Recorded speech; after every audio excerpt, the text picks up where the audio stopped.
Awards Watch listeners and readers. This is the Awards Watch Podcast brought to you by AwardsWatch.com. I'm your executive editor, Ryan McQuade, and joining me today is Nicole Ackman. Hello, everyone. And Kevin Lee.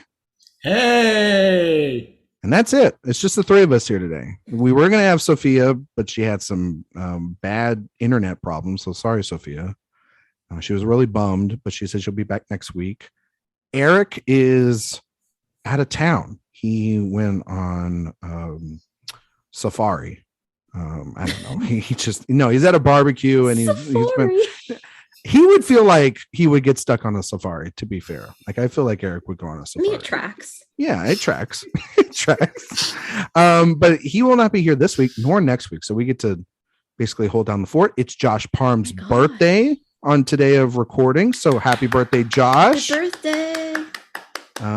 It's also America's birthday on the day of releasing this episode. It's the 4th of July. So it's Steve Rogers' birthday. There you go. It's Captain America. There you go. I'm wearing my cap shirt. She's wearing her cap shirt because we're not going to celebrate this country anytime soon.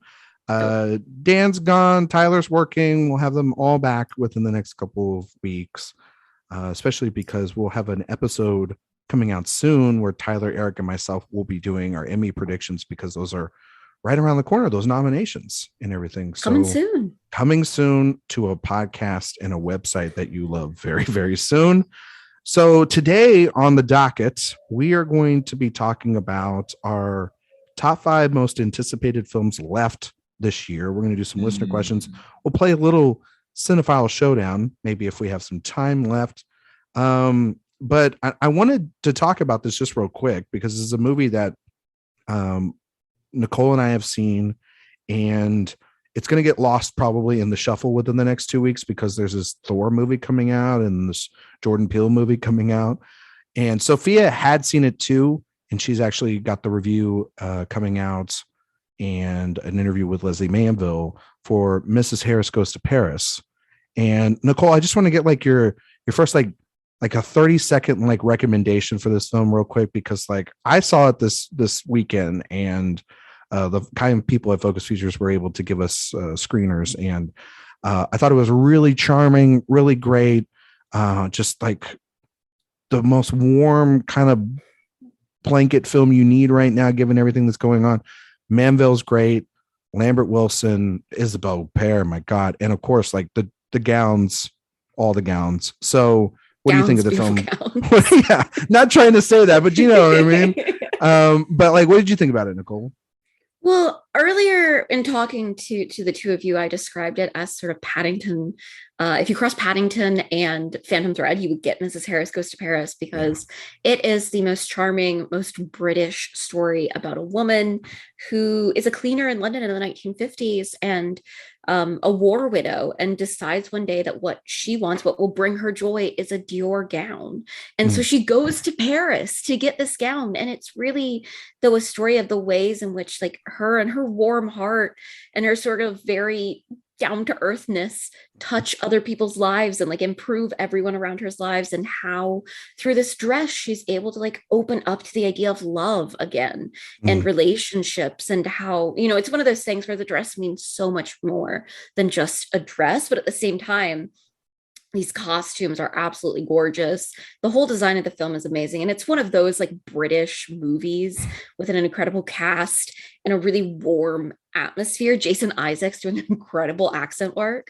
That it's just everything I could have wanted. I've seen, I've read the novel that it's based on, which is also charming. I think it really captures the heart of the novel while honestly improving the story and making it much more cinematic.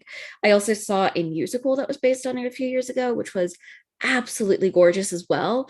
And so I had really high standards whenever it came, going into the film, and it absolutely lived up to it. It is one of my favorite movies thus far this year. And honestly, I'll be shocked if it's not still in my top 10 by the end of the year.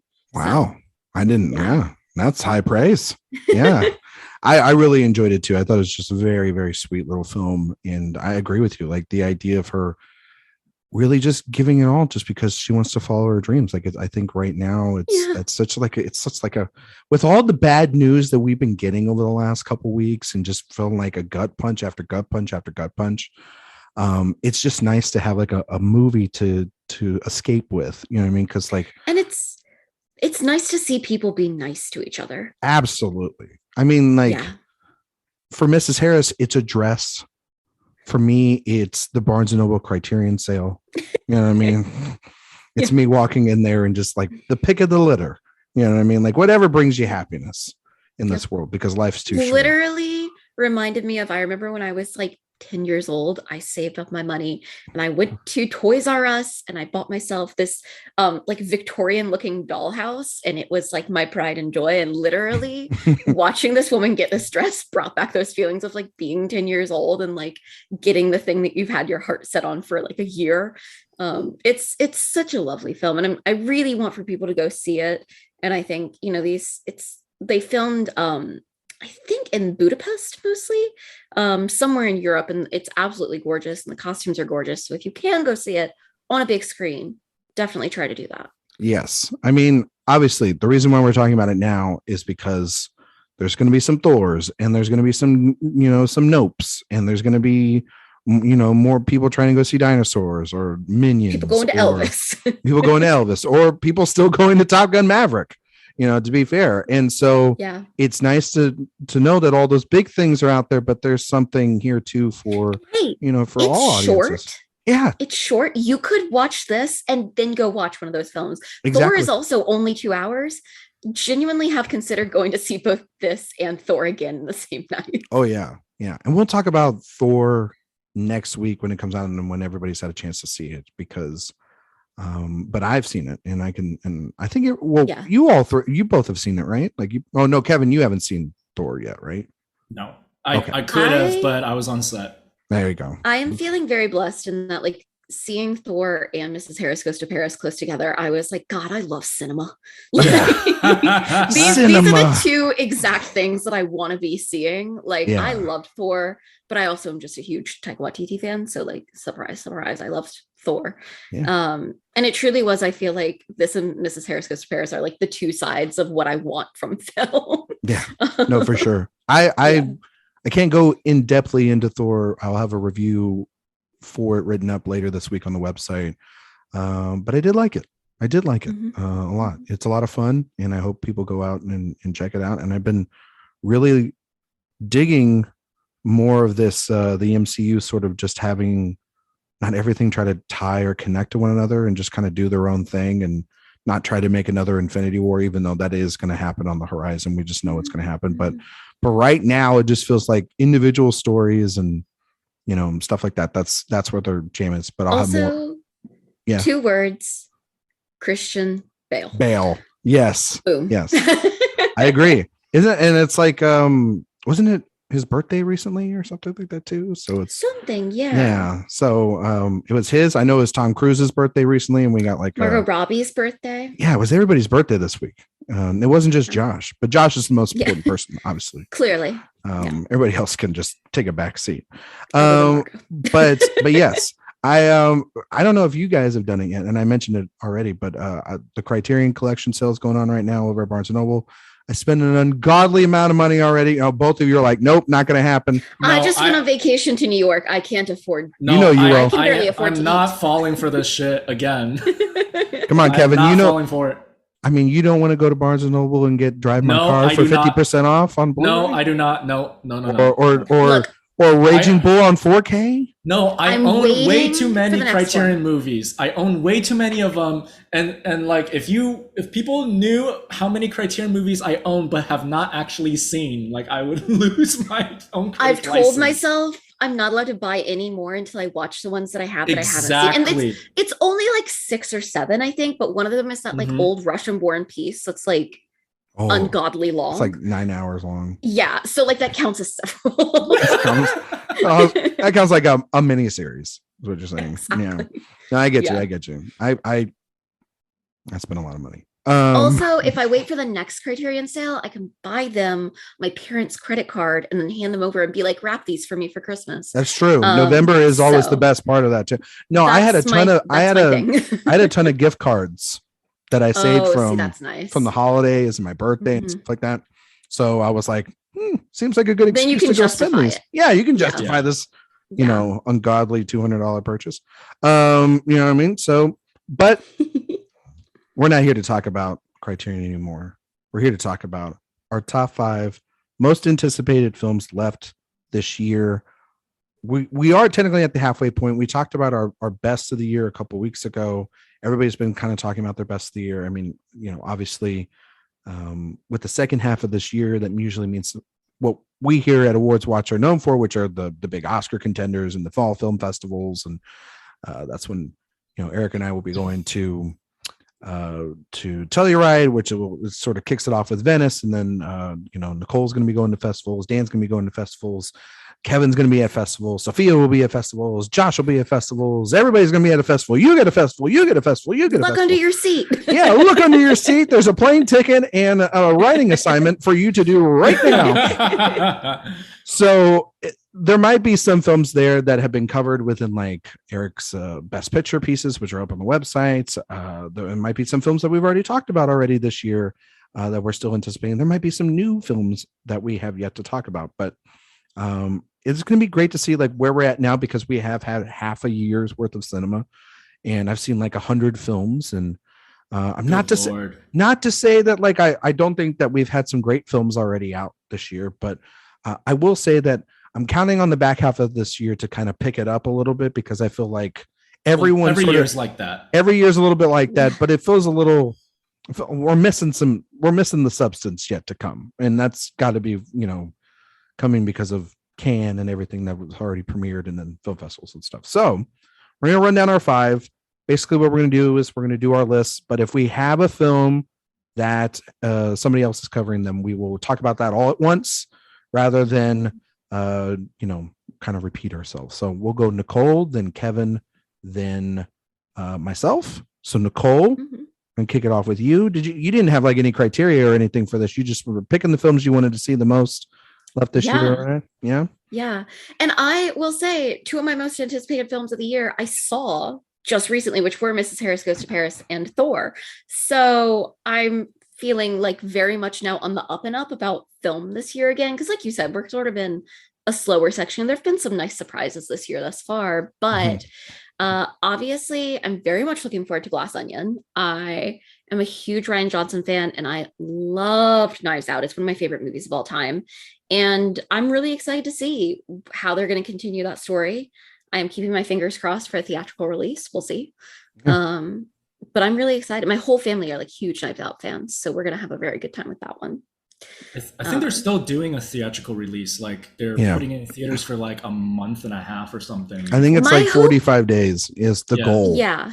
My hope is that it actually, reaches out of the big markets, because sometimes they say that and then we don't get it in North Carolina. The problem, the problem with it is, and it hasn't been confirmed yet or not of that. So that's why, Nicole, you're saying that is correct, because of the fact that it was announced, I believe, early this week. Weeks and time sort of run crazy in this world that we live in now, that it actually is going to be one of the world premieres at the Toronto International Film Festival, is Glass Onion. Yep.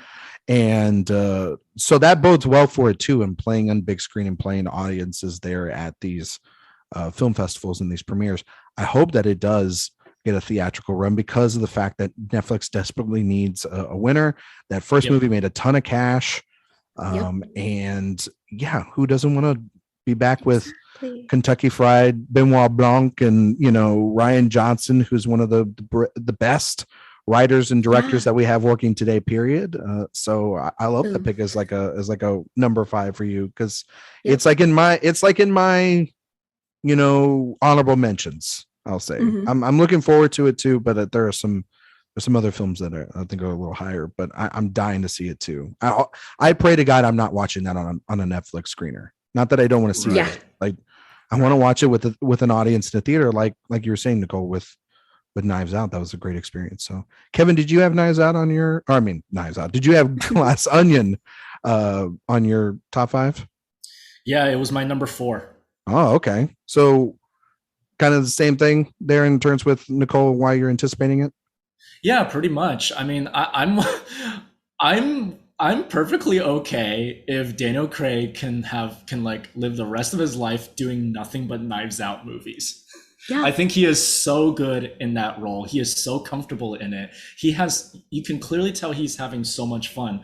In fact, like there's a narrative I sort of like to put in my head where I like to think to myself that he had more fun doing Knives Out than all of his James Bond movies combined, even though frankly, he's really good in them.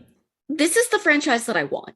Yeah, right, exactly. And the thing is, like, you can clearly, and Knives Out was very well received. It was a commercial success. It was a critical success. But you can already see the cultural influence of Knives Out. We have like 2 other movies coming out this year. We've got the sequel, and then you have See How They Run, which is very similar to Knives Out. Like I tweeted when the trailer came out, I tweeted that the trailer for See How They Run, it looks like if Knives Out and the Grand Budapest Hotel had a love child. Yeah. Which is great. Like great. I'm also really excited, like sign me up. And I think what's really, really cool is with movies like Knives Out, and honestly with this year with Top Gun Maverick, I love how audiences are flocking towards movies that are more traditional in a sense. But they are movies that know exactly what they are, what kind of movie they want to be. They don't try to be smarter than that. They don't try to do a twist or, they're just really good at what they are. Yeah. And I miss, Ryan, you and I have done so many episodes together about blockbusters made in the late 90s or the early 2000s where we miss these kinds of movies that know exactly what their identity is, and they just stay in that and they excel in that, and that's all it needs to do. I feel like Knives Out is exactly that, and I have a lot of faith in Rian Johnson and this new cast that Glass Onion will probably do the same. It's an insane supporting cast too. It's even just as big, if not bigger than the first one. So I'm looking forward to it. Can't wait. I believe it comes out in like September or October time period. So Kevin, your number 5. We talked about your number 4 because it was the same as Nicole. So you're number 5. Okay, listen. Oh God. I don't want to pretend that I'm not excited for this movie. Okay. Because every time the trailer comes up and I watch it again and again and again, I'm just further and further immersed into the world of this film. And I am taken back to what this film did back in 2009 when it came out. All right. So my number 5 is Avatar: The Way of Water. There it is.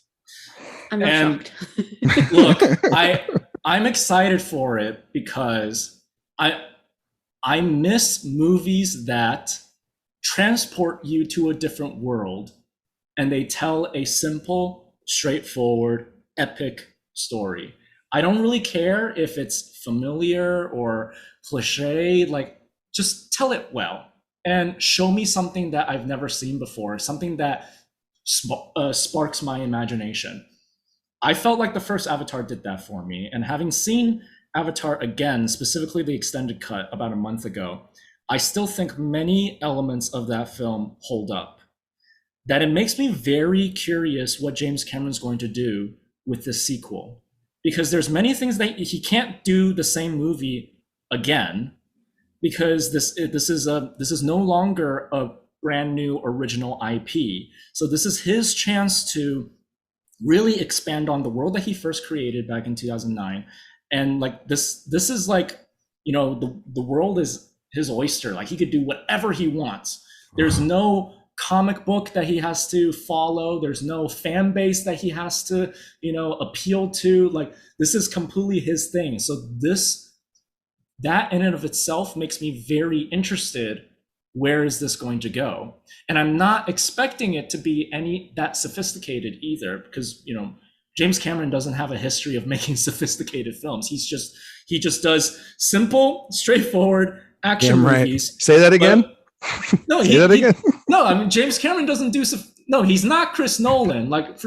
He doesn't do sophisticated movies. Yeah. But what James Cameron does do that I admire greatly is, from a technical level, no one goes harder than James Cameron does.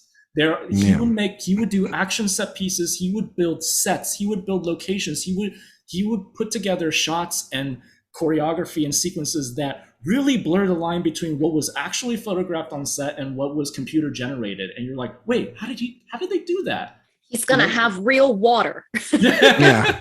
I mean, some of those shots in the first teaser, I was already specifically. There's one shot in the teaser that still like blows my mind. It's a shot of, I think it's Jake Sully, the main character, of him like tying a knot, and he's like right above water, and so right when he ties the knot, the water splashes onto the ropes, and I was like, okay, that is real.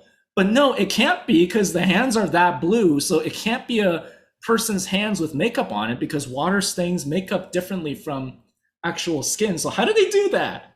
And that happens all the time for shots in Avatar, regardless of, if you have issues with story. And I just want to see The Way of Water on the biggest screen possible. I want to be transported back to Pandora.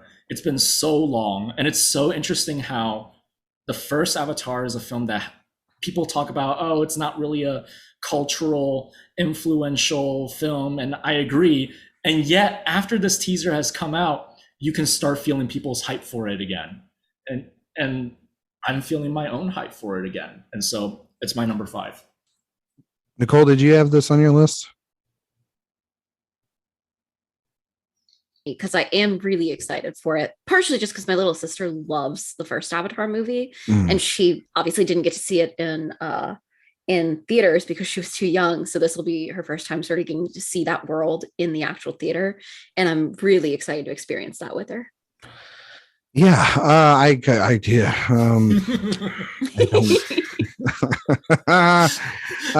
This movie exists. It's coming out. It'll make a ton of money.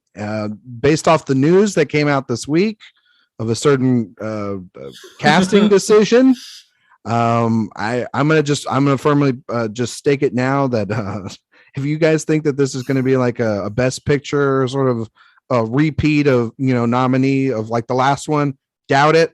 I think this movie is going to be kind of stupid silly more than anything. I think James Cameron as a visualist, his problem always is story for me, and is the fact that he can build these massive worlds, and yet there's a lot of style and not, like you said, Kevin, there's not a lot of substance there. And I think that it's all about feelings and emotions that you get with this, and you just gotta don't think, just feel, kind of like Tenet. So you really just gotta think and not or not, you just gotta feel the wave of the water, the way of it as it's going.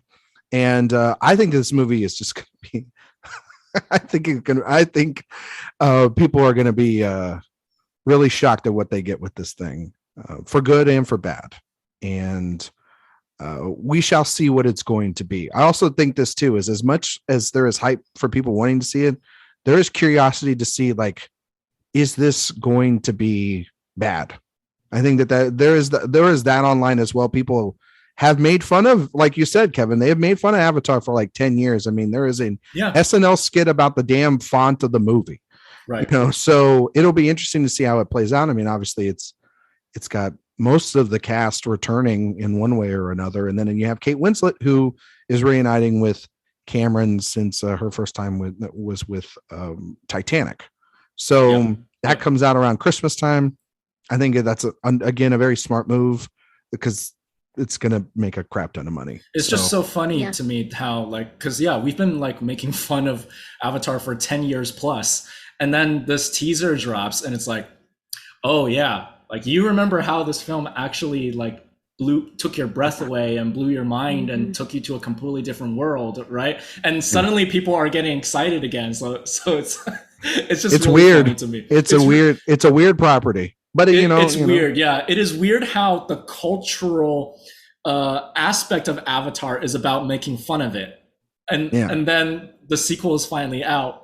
And you're starting to see people excited again. So I'm also curious with you, Ryan, like, what kind of discourse is The Way of Water going to receive? Because it will receive discourse. Yeah, it'll be an interesting, and that's the thing too, is it's like between the two films, the first film, while it made a ton of money, it didn't have any online discourse or backlash or anything, or those conversations were not really met.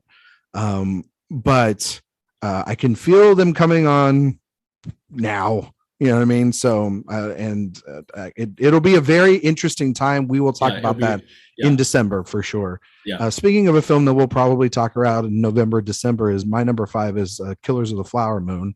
It's no secret that Martin Scorsese is the greatest living director, I would dare say, on the planet. He is the GOAT of all time. Regardless of what he thinks about everyone's favorite giant superhero franchise or whatnot, he is just the best. And this is his follow-up to one of his great films from 2019, The Irishman. And it's this, if I don't know if either one of you have read this book about it, but it is about these murders in Oklahoma, and it is just a fascinating book. I have given this book to my wife, to my dad. I gave this book to my dad for his birthday. He read it in a week, and he said, if this movie is half of what this book is, it'll win all the Oscars. There's not even a question about it. And this is a guy who doesn't even talk about that award stuff like that, what we talk about. It is got this, I mean, obviously it's got, Lily Gladstone and Robert De Niro and Leonardo DiCaprio and my guy Jesse Plemons. And and Nicole, you know this, Kevin, you know this. You got Jesse Plemons in your movie, you're gonna have a good shot of getting nominated for Best Picture, because like the guy is he's in a lot of Best Picture nominated films, but he's also coming off of his extraordinary work in Power of the Dog. This is Apple's big play. I just am feeling like this will be more in the realm of something along the lines of like a Silence from Scorsese. That sort of tone and vibe is what I feel like. And I love that movie. It won't be like, it'll have crime elements for sure, but it's not going to have like needle drops and whatnot. It's going to be a very quiet, a very somber, very, I think, a horrifying film too. And there will be a discourse around it. There is no question about it. Given that book and everything that's going on, there's already been sort of discussions and everything about it. And should Martin Scorsese been the right person to do this? Should this cast be the right people in it? There will be those conversations for sure, but that doesn't make it any less more intriguing than anything else, because I mean, listen, guys, he's not getting any younger, Martin Scorsese. And when he makes a movie, we all have to go and see it because of the fact that it's a living legend. And I love the man. And also too, like just beyond just what he does with his work, his restorations and what he does for classic film in general and what he's done, his legacy is cemented, but he's got a new film coming out. I'm dying to see it. Do you either one of you guys have it on your list? No. Wow. Nope. Wow.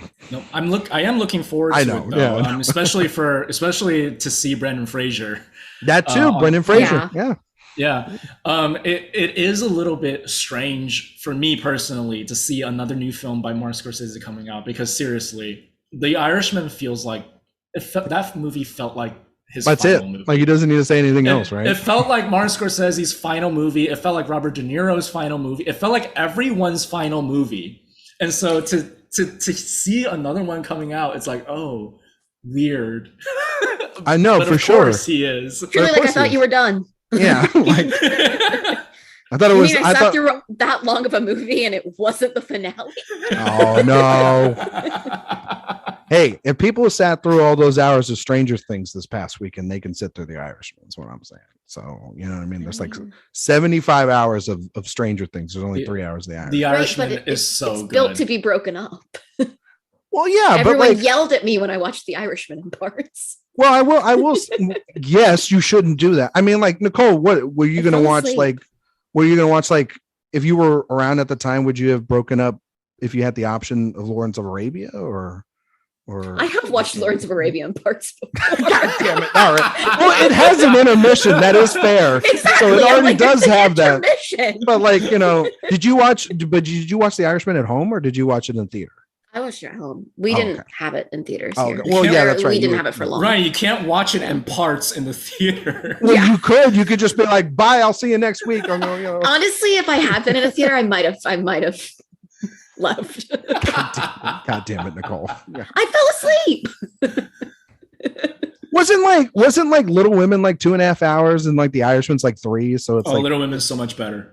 Oh, stop it! I think Little Women's like 2 hours or something. Yeah, well, I mean, like they're both. I mean, like And also, it moves. That movie moves. This movie does not. That's it moves. It moves at the right pace. Yeah, it's great. It's great. Anyway, Nicole, we're not going to get into an Irishman argument. Killers of the Flower Moon coming from Apple Plus later this year. I expect it to be also beyond it being like another big hit for Apple in the award season. I do expect it to be, like I said, massive conversation in one of those films that we'll be talking about. Yep. Very important film from Martin Scorsese. Anyway, Nicole, we've already done Kevin's number 4, which was Glass Onion. So your number 4. My number 4 is actually The Woman King. Partially just because I am obsessed with that cast. I mean, Viola Davis, Lashana Lynch, John Boyega. I just get so excited every time I get to see John Boyega do something like post Star Wars. Yes. And I also I love a historical epic. I particularly love any sort of historical epic about a female historical figure. And I love. My favorite thing is seeing particularly women from throughout history whose stories are not very well known get films made about them. I also have enjoyed past movies I've seen by the director. Oh my god, what is her last name? Yes, thank you.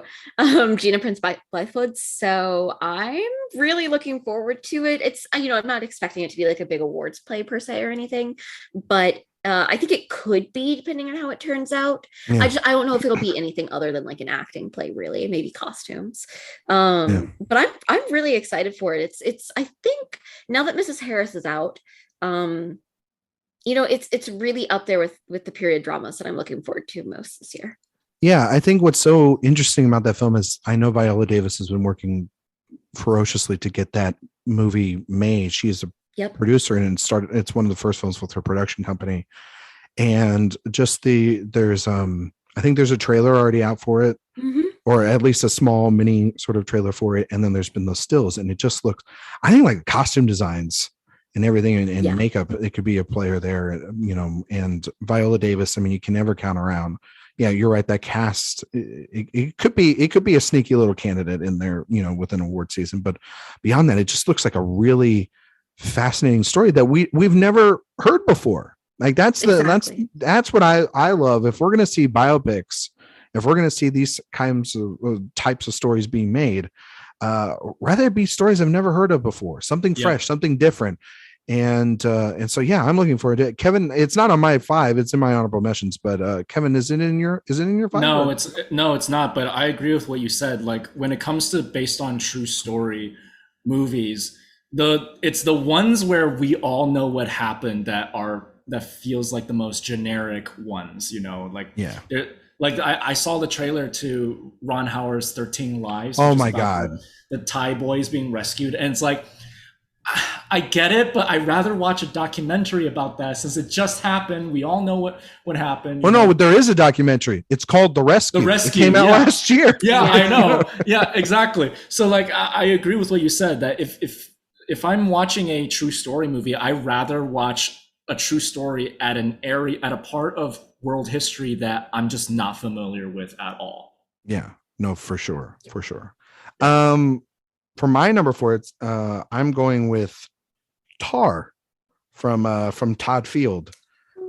Talk about somebody who hasn't done, Kevin, you talked about James Cameron hasn't done a movie in since 2009. Todd Field hasn't done a movie since 2006. So I see you one and I raise you another. And this movie, look, I love Todd Field. I think he's a very fascinating director. He made In the Bedroom and Little Children. I don't know if either one of you have seen those films. Little Children a long time ago. And this is his film, and it's set in the international world of classical music. The film centers are on Lydia Tarr, widely considered one of the greatest living composers and conductors, and first ever female conductor of a major German orchestra. And Lydia Tarr is played by Cate Blanchett. And it also stars Mark Strong and Nomi Merlant. And I am just fascinating to see what this man is going to give us after being on for such a long time. He's given us 2 of the, I think, best films of its years with In the Bedroom and Little Women. And Blanchett, okay, I have said this about Cate Blanchett. She is somebody that will get a third Oscar sooner rather than later. She is one of the greatest actresses of our generation. Oh, she's fantastic. Of any generation. And I just think that this could be another sort of crowning achievement for her. This movie comes out supposedly in October. It's a perfect time for her to run another campaign. So I'm dying to see this. I don't know. It feels like a festival player for sure. Do either one of you have this on your list or honorable mention maybe? I don't, but it's definitely on my radar, and I'm really interested to sort of see more about it.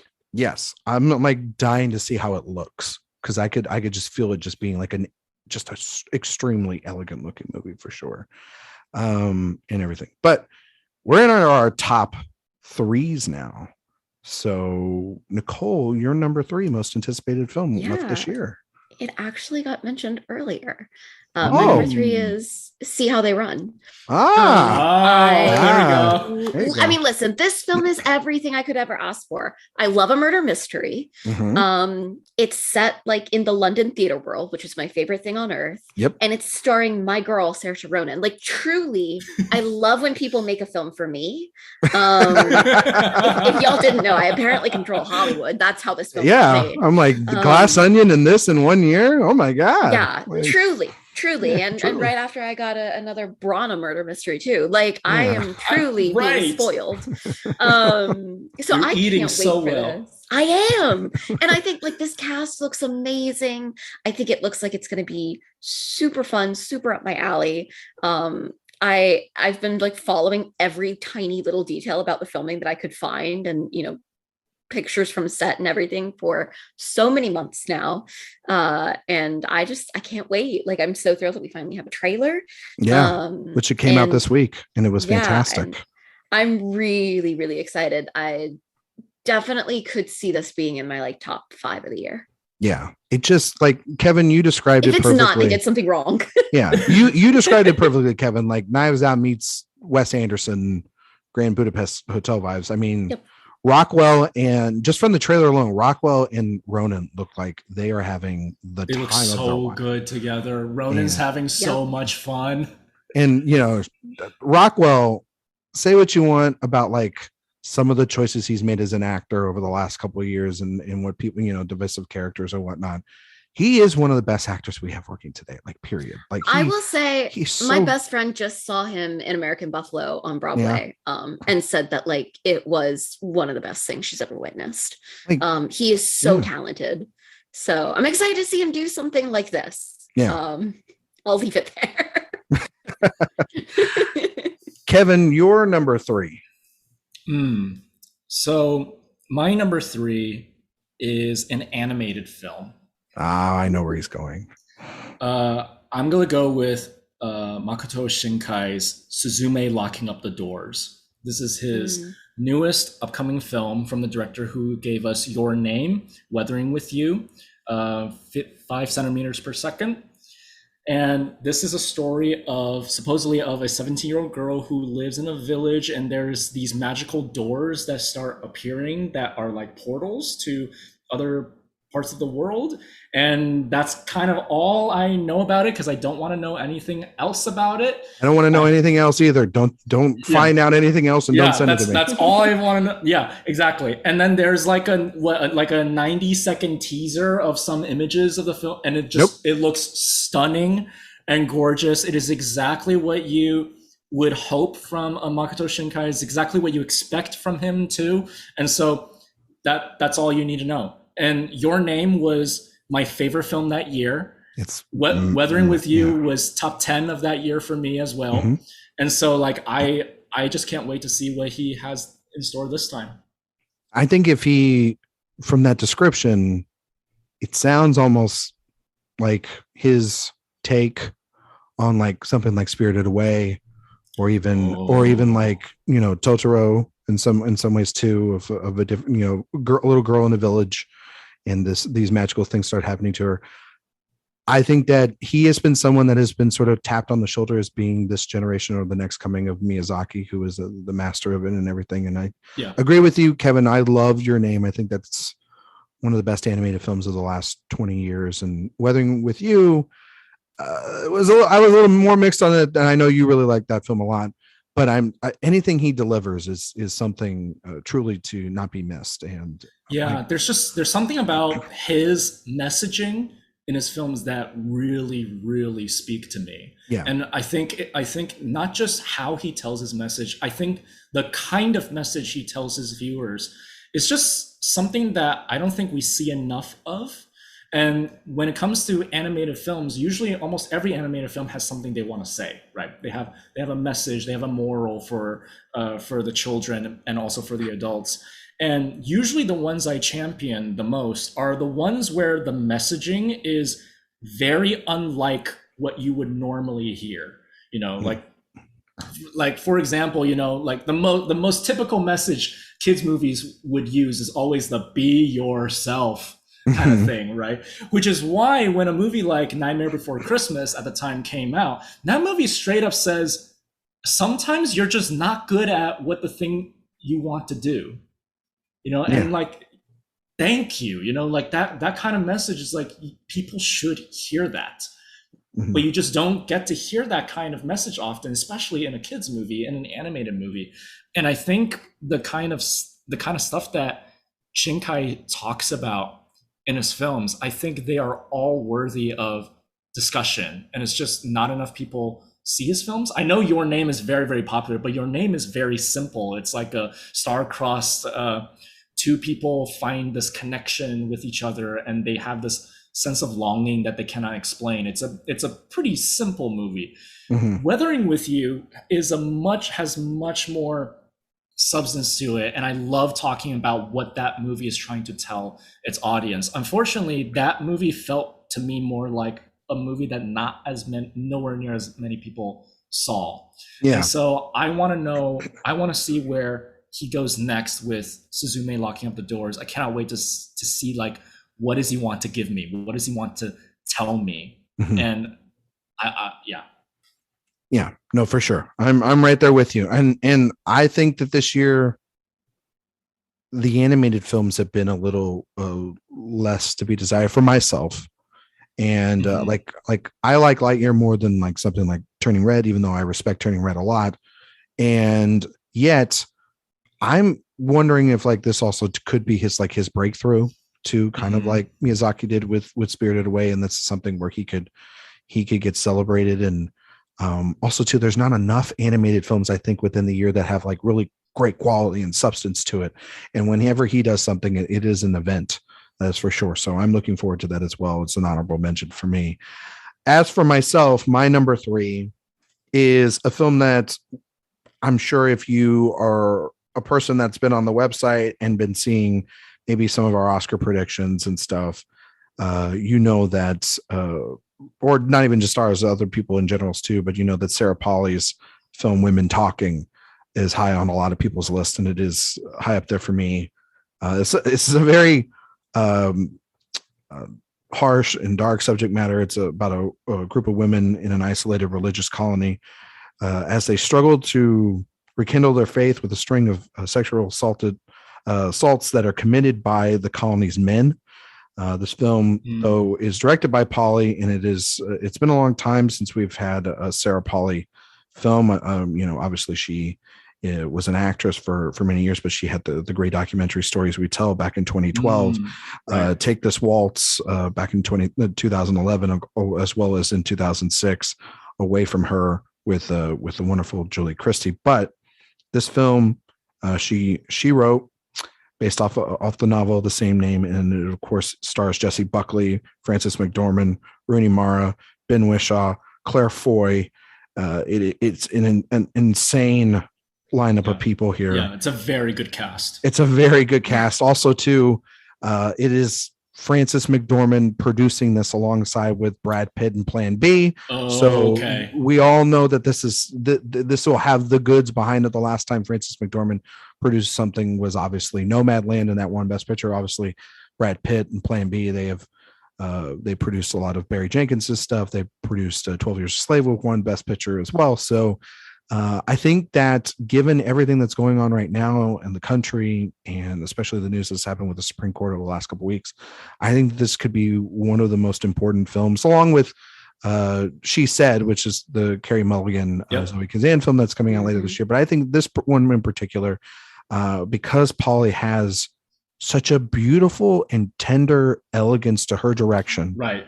I don't think that it will be as harsh as the description or the novel is suggesting the subject matter. I think that there will be elegance and grace that is added to this very harsh subject matter. She is a director that I was obsessed with early in the 2000s, in the 2010s and late 2000s. And I just am so excited that she's back. And yeah, I mean, you're talking about like Josh Parham's guy, Ben Whishaw, and you're talking about Rooney Mara, and you're talking about Jessie Buckley, and of course Frances McDormand and Claire Foy. You're talking about an insane cast.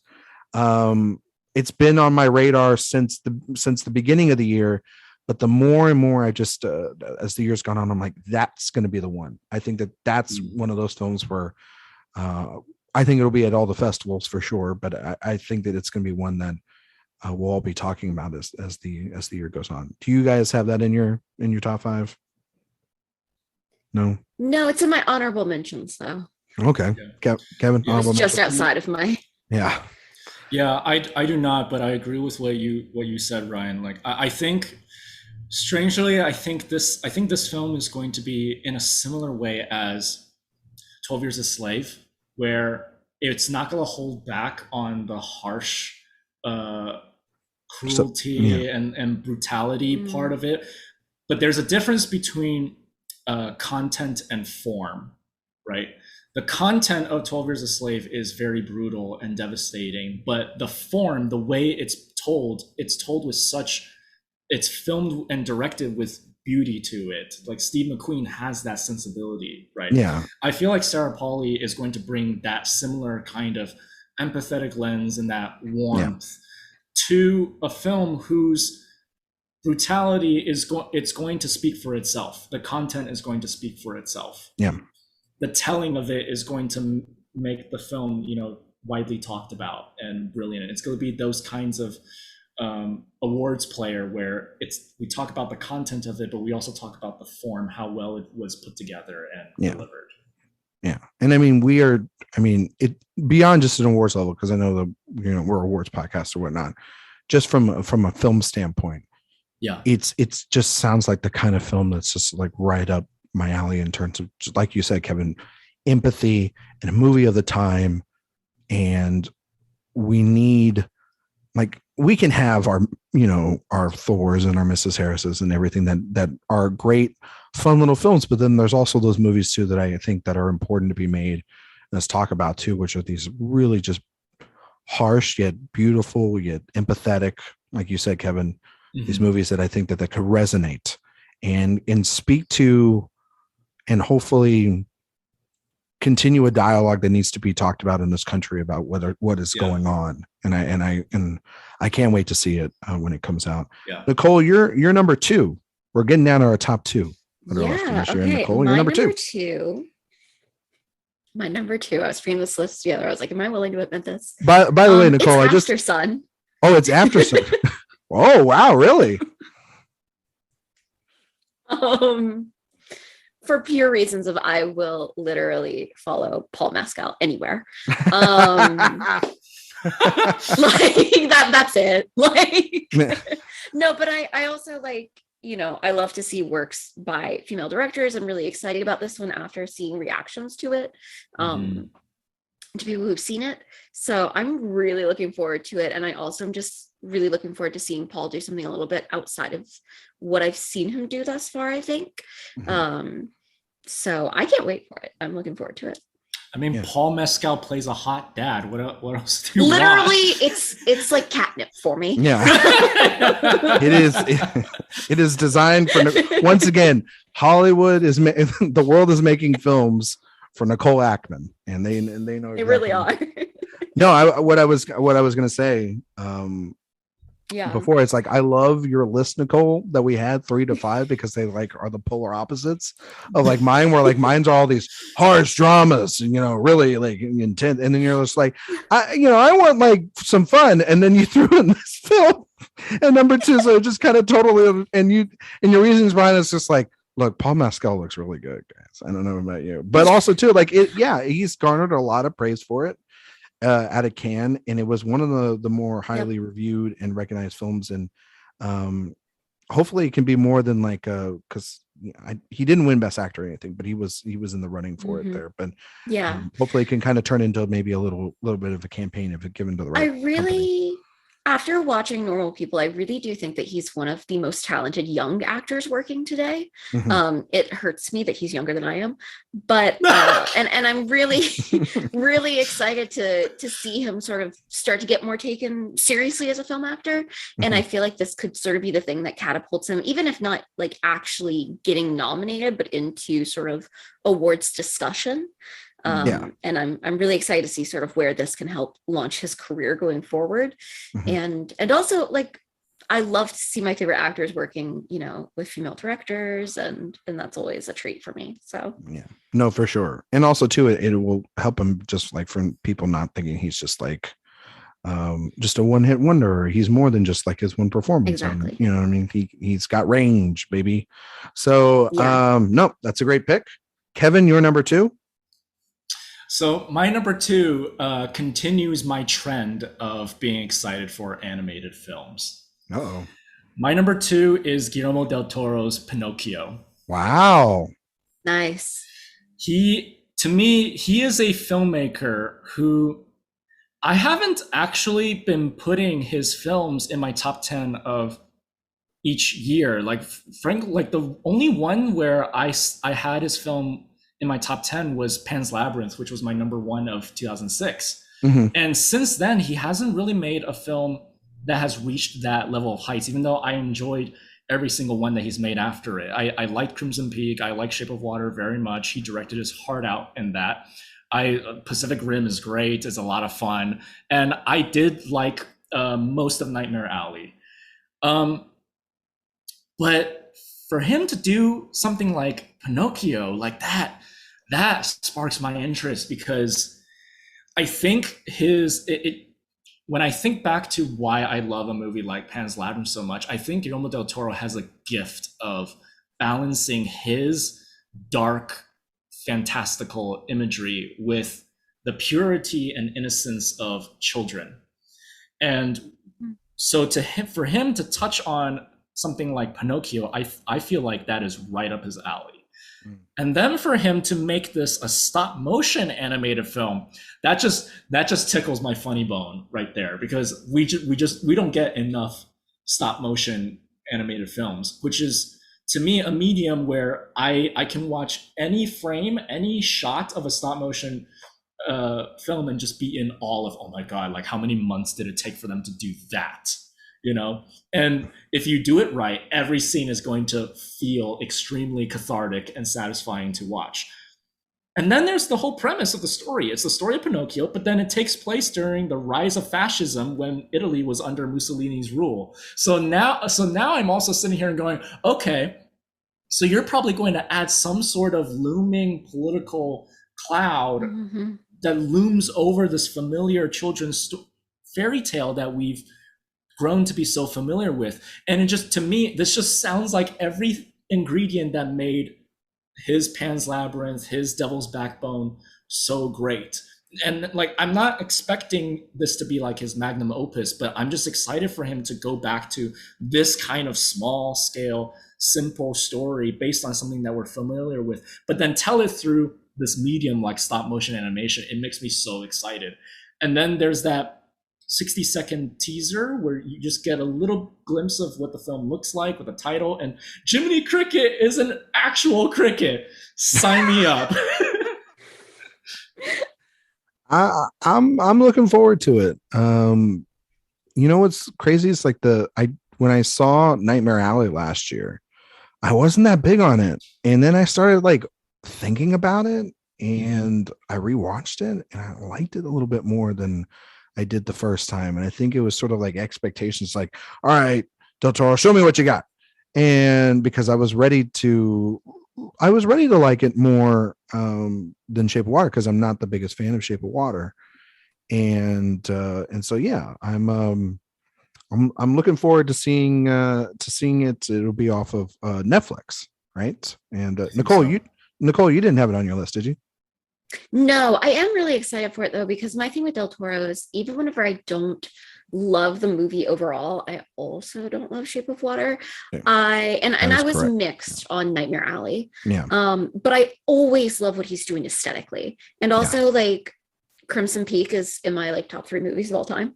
There you go. It's my comfort movie. Don't ask me how many times I've seen it. It's all right. We all have our comfort movies that are.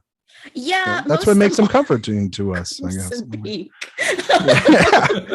I know. One of them, mine's like Phantom Thread. Like I watch that movie all the time, and I don't know why, and I shouldn't, but it is. I do. I just feel really comforted by seeing Jessica Chastain play like an incestuous murderer. It just really comforts me. Truly. So I'm always excited to see a new Del Toro because like I never know how I'm going to feel about it, but I know I'm going to admire its look. Absolutely. Right. And he always touches on a slightly different aesthetic in each one, like Pan's Labyrinth is Spanish Civil War meets fantasy creatures. Yep. And then Crimson Peak is straight up gothic romantic drama kind of thing. Right. Ideal Victorian Gothic. Yeah, absolutely Victorian Gothic. And then Shape of Water is him touching Cold War era stuff. Right. And then Nightmare Alley is him touching carnivals. Right. Yeah. And so Which was Pinocchio incredible. It looks great. Yeah, absolutely. Yeah. Well, my number 2 is Park Chan-wook's decision to leave. It's like, I mean, listen, guys. I've said this before, and I'm gonna say it again. Long before everyone started like getting really into Korean cinema. And really just like, and thinking that Bong Joon-ho, which he was one of those guys that came over and really, lit the scene on fire, but everybody started going goo goo gaga over Parasite. And we've had this renaissance. There was The Handmaiden. And The Handmaiden. Thank you. The Handmaiden. What a film. One of those movies that I swear to God, when we talked about, like everyone was like, oh, Parasite, that's a masterpiece. And it is. It's a great film. I love Parasite to death. It is. But like, let's not also forget about The Handmaiden and how that movie is one of the best movies of the last decade. Correct. And how that movie has is such an interesting film too. I do believe they are re-showing it at the Alamo Drafthouse. Oh my God. Either this month or next month. At some point I saw it on their schedule. So like putting that on everyone's radar. Yeah. If you got a draft house near you, go see it. Don't take your parents or anything, but go see it. It's a really, it's one of those where you just go by yourself. You know what I mean? I remember seeing it and I was just mesmerized. And also too was the fact that like it was an adaptation of like an English novel and he retextualized it. Fascinating. And everything. And he is one of the greatest living directors on the planet, like of contemporary cinema. Yeah. Like if you haven't seen Old Boy and The Handmaiden and the rest of his work, my God, what are you doing? And Decision to Leave got tons of glowing praise out of Cannes. I still, other than knowing that it's some sort of like a mystery, have no idea what this movie is about. And I'm going to keep it that way until I see it in October or before, because I don't want anyone to spoil this movie for me, because the brilliant beauty of a Park Chan-wook movie is going in cold, going in to that kind of film. It could be like what I did with Parasite. I didn't know a single thing other than it was the new film from director Bong. And I was like, I am okay with that because I am in the hands of someone that I trust. And Park Chan-wook, I've been waiting for this movie for forever. It's been on my anticipated list the last 3 goddamn years because it's been that long. Like there was talk that it was going to be maybe a mini series or it was going to be this or it was going to be that. And it was delayed and all this, obviously COVID and all this other stuff. I'm excited for this. I'm very jealous that other people have seen it and that have experienced it. Those people are on my list and I will find them. But more importantly, I'm also very interested from not just the film itself, but I'm also just interested in the movie of it all, them being the studio that are going to take this film that seems to be on everybody's radar and everybody really liking it And this could be, I'm not saying like a Drive My Car situation, but that was, Genesis Films, and that sort of really was picked up by the momentum of people loving it and seeing it. I think that Park Chan-wook could be like the chance for him to be fully celebrated on a massive level, even more than he already has. But beyond all that, and hopes and dreams that I have for that man to get, to the level that he should be, the movie, I just want to see it. I need it injected into my eyeballs and to know it exists, into my veins, as Kevin just sort of alluded to. But yeah, I can't wait for it. Do either one of you have this on your list? I don't, but I wish everyone could have seen the way that whenever you said it, Kevin and I both like started nodding really vigorously, like we were bobbleheads. We're just like, yes, Ryan, continue. This is the one time where you get to prophesize and it'd be okay. Kevin, do you have it on your list? There was a moment of like, oh shit, I should have put it on my list. I had Decision to Leave as my number one before I eventually took it out by imposing a new rule onto myself, which is it needs to be a movie that no one has seen yet. Okay. Oh, okay. That's fair. I'll give you that. Yeah. So if I didn't have that rule, Decision to Leave would have been my number one. Yeah. I kind of almost felt that we were going to have it together, and then, but that rule, just everything you said, Ryan, like the Handmaiden is like his magnum opus. Like, it is like one of the best things that has come out from that cinema has offered us in like the past decade, and not enough people talk about it. And like, I don't want to hold that expectation toward Decision to Leave. I don't care. I just want it to be the new film from Park Chan-wook. Yeah, I just want to see what he does this time. Oh, I mean, it'll be the same thing when Parasite comes out. People will. Oh yeah, exactly. People are going to put that new film, Mickey 7, I believe is what it is, with Robert Pattinson. They're going to put that movie on a pedestal of like the most insane anticipation that will ever be for any film. And here's the thing: I don't care about any of that really when it comes down to it. At the end of the day, I just care if the damn movie's good and if I see the film. And I've been dying to see this man's return to cinema and everything. But Nicole, Ackman, right? Your number one most anticipated film left this year. I got to know what it is. What is it, Nicole? Okay, this is actually like a really weird plot twist for me because I've historically never loved a Damien Chazelle film. Whoa! I don't like La La Land. I kind of like First Man. First Man's good. But First Man's good. Hell if I'm not excited for Babylon. Wow. Like, wow. Listen, okay, and it really does come down to two words. Margot Robbie. Yeah. She is one of my favorite working actresses, and I'm so excited at the idea of seeing her in a film set in this era. And I'm really interested in this era of Hollywood history. And I'm also super excited to see Tobey Maguire do something like he's Chaplin. Or no, he's not technically Chaplin. Supposedly some of that's wrong. Some of it might be true. Some of it might not be wrong. He's sort of playing from, they may not exactly be Chaplin, but they'll be like versions or sort of it may be more fictionalized. Yeah. Okay. But I love Tobey Maguire in The Great Gatsby. I think he's genuinely brilliant in that movie. Wow. Like, I think he captures what that character is in the book, and people didn't like his performance because they weren't remembering how that character is in the book.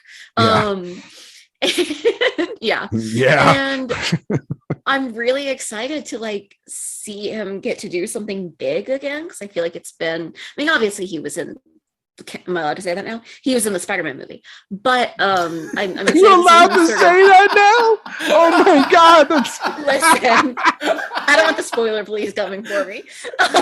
Gives a shit. They're all, it's just an MCU movie at the end. Anyway. I'm excited to see him do this. And also, like, I'm obsessed with Clara Bow. And so to see Margot Robbie playing a character that is like either her or a fictionalized version of her, loosely based on her, is truly, once again, like, that's catnip for me. So I'm really looking for it. Should have great costumes too. So it could come out and I could hate it, but the fact that I don't know if I'm gonna love it or hate it is honestly why it's number one on this list. Whereas I feel like my other movies, like if I don't love them, I will be genuinely shocked. This I'm gonna go in and be like, who knows? Right. I'm interested in it too, from the standpoint that I'm like you, Nicole. I have a up and down sort of relationship with Damien Chazelle. I really loved Whiplash, though I haven't seen it in a long, long time, and I don't know how much it holds up anymore. I didn't love it. I'm not the biggest fan of La La Land, but I really liked First Man, and that was a movie that I watched, and I was just like, wow, I kind of like that it's the opposite of La La Land. It's a very cold and very tactile film, and I love it. I think I don't love it. I like it a lot. Yeah. I think Gosling's performance in it is extraordinary, and the sound and the sound design on score, that movie. It's very textured. All the crafts in that movie, my God. I love. The script I was kind of like, but the crafts in it are gorgeous. But I am interested in this. I'm fascinated to see like the Margot Robbie of it all, which, you know, Jean Smart, who I think if she has a decent enough role, like, I mean, she's been getting a ton of like love because she's fantastic on Hacks. And this could be like sort of like her Allison Janney moment where she, you know, like curtails it into an Oscar, all that, you know, success. And then there's Brad Pitt. I do love, weirdly enough, though, that no one's mentioning that there is a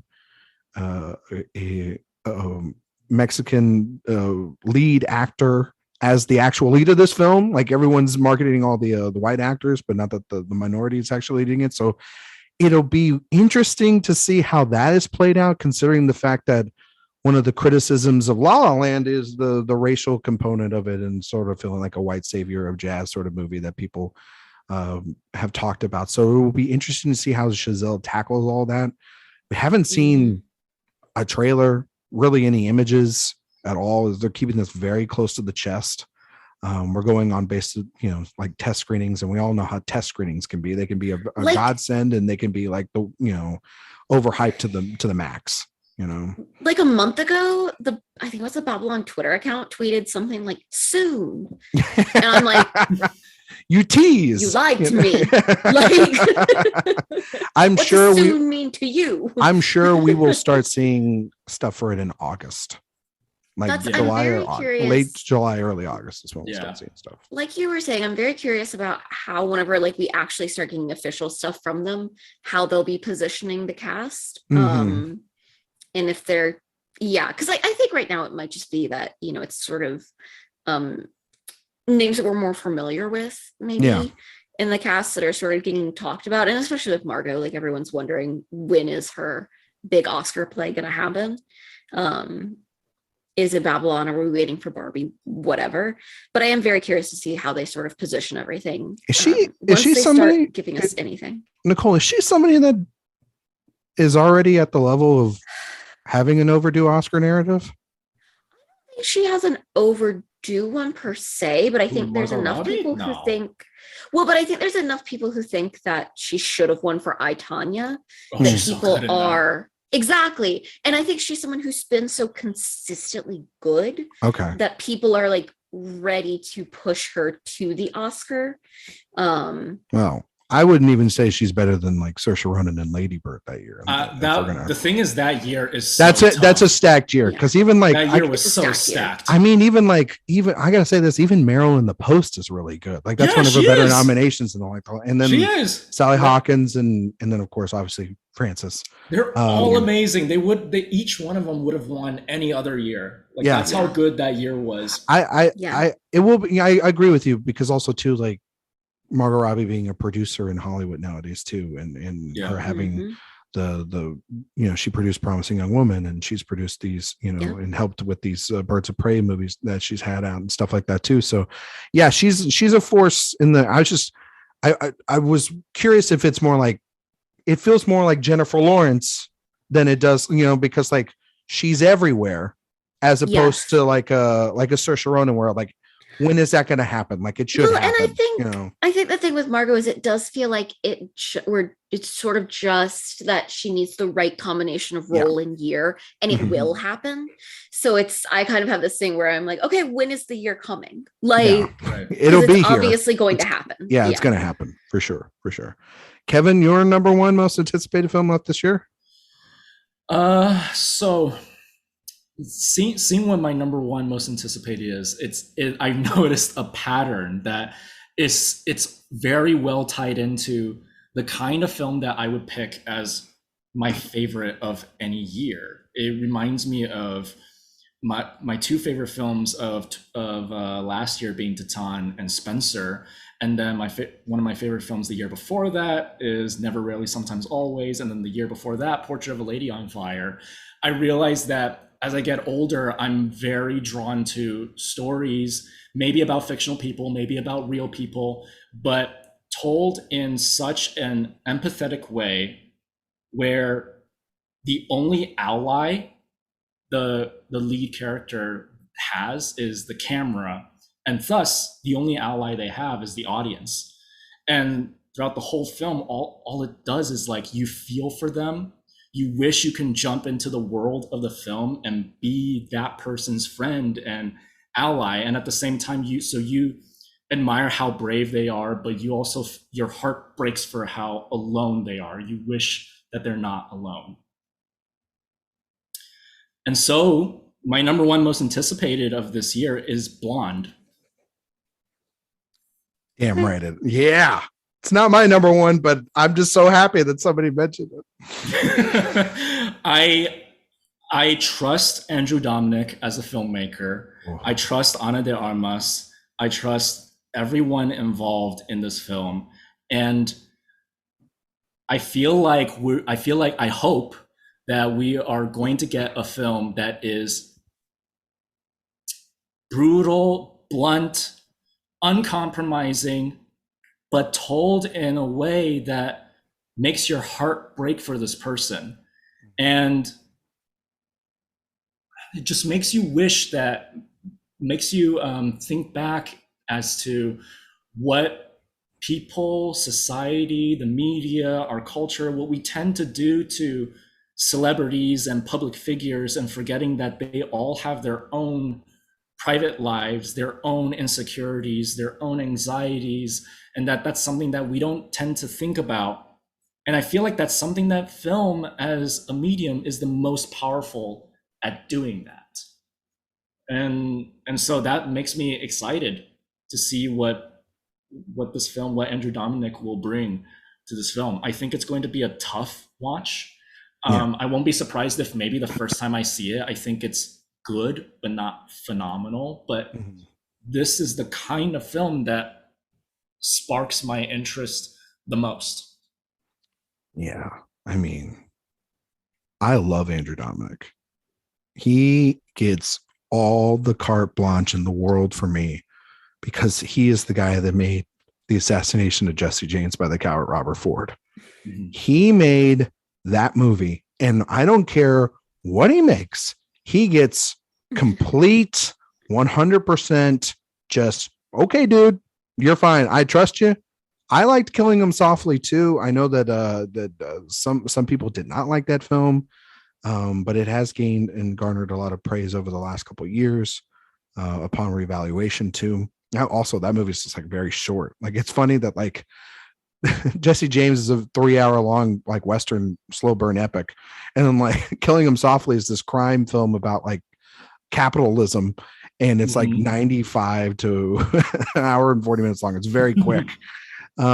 This movie has, like you said, Kevin, it's had so much controversy already, and almost feels like at a certain point Netflix and them didn't even know what they were going to do with it, or they felt unabashedly ashamed that they had this, because I think that they were expecting something more traditional, but now it seems like they've kind of more embraced it. And that the teaser that we all got a couple of weeks ago was, oh my god, it's like, oh shit. And Ana de Armas is somebody that, talk about someone that has just become a star over the last couple of years. Oh, she's so talented. And I mean, I think it could be big for her. I mean, it is most likely going to be like on the play of Spencer, But remains to be seen of, I think, tackling Marilyn Monroe, even through like a fictionalized version of it, will lend to a fascinating discussion about, like you said, celebrity and how we treat women through this lens of this horrible,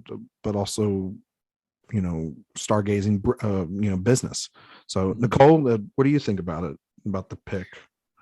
It is one of my movies I'm least looking forward to this year. I kind of figured that. That is the other side of it too, is some people are very much I'm not sort looking of team leave Marilyn the fuck alone. That's fair. Especially after everything that happened earlier this year with her dress and Kim Kardashian. Oh my God. Right. Yeah. Which I have such thoughts on as a historian, and as a Maryland defender. Just as a human being too. My God, as a what human, are you doing? yeah. But also like we don't wear historical artifacts. Nope. But yeah, I don't know. I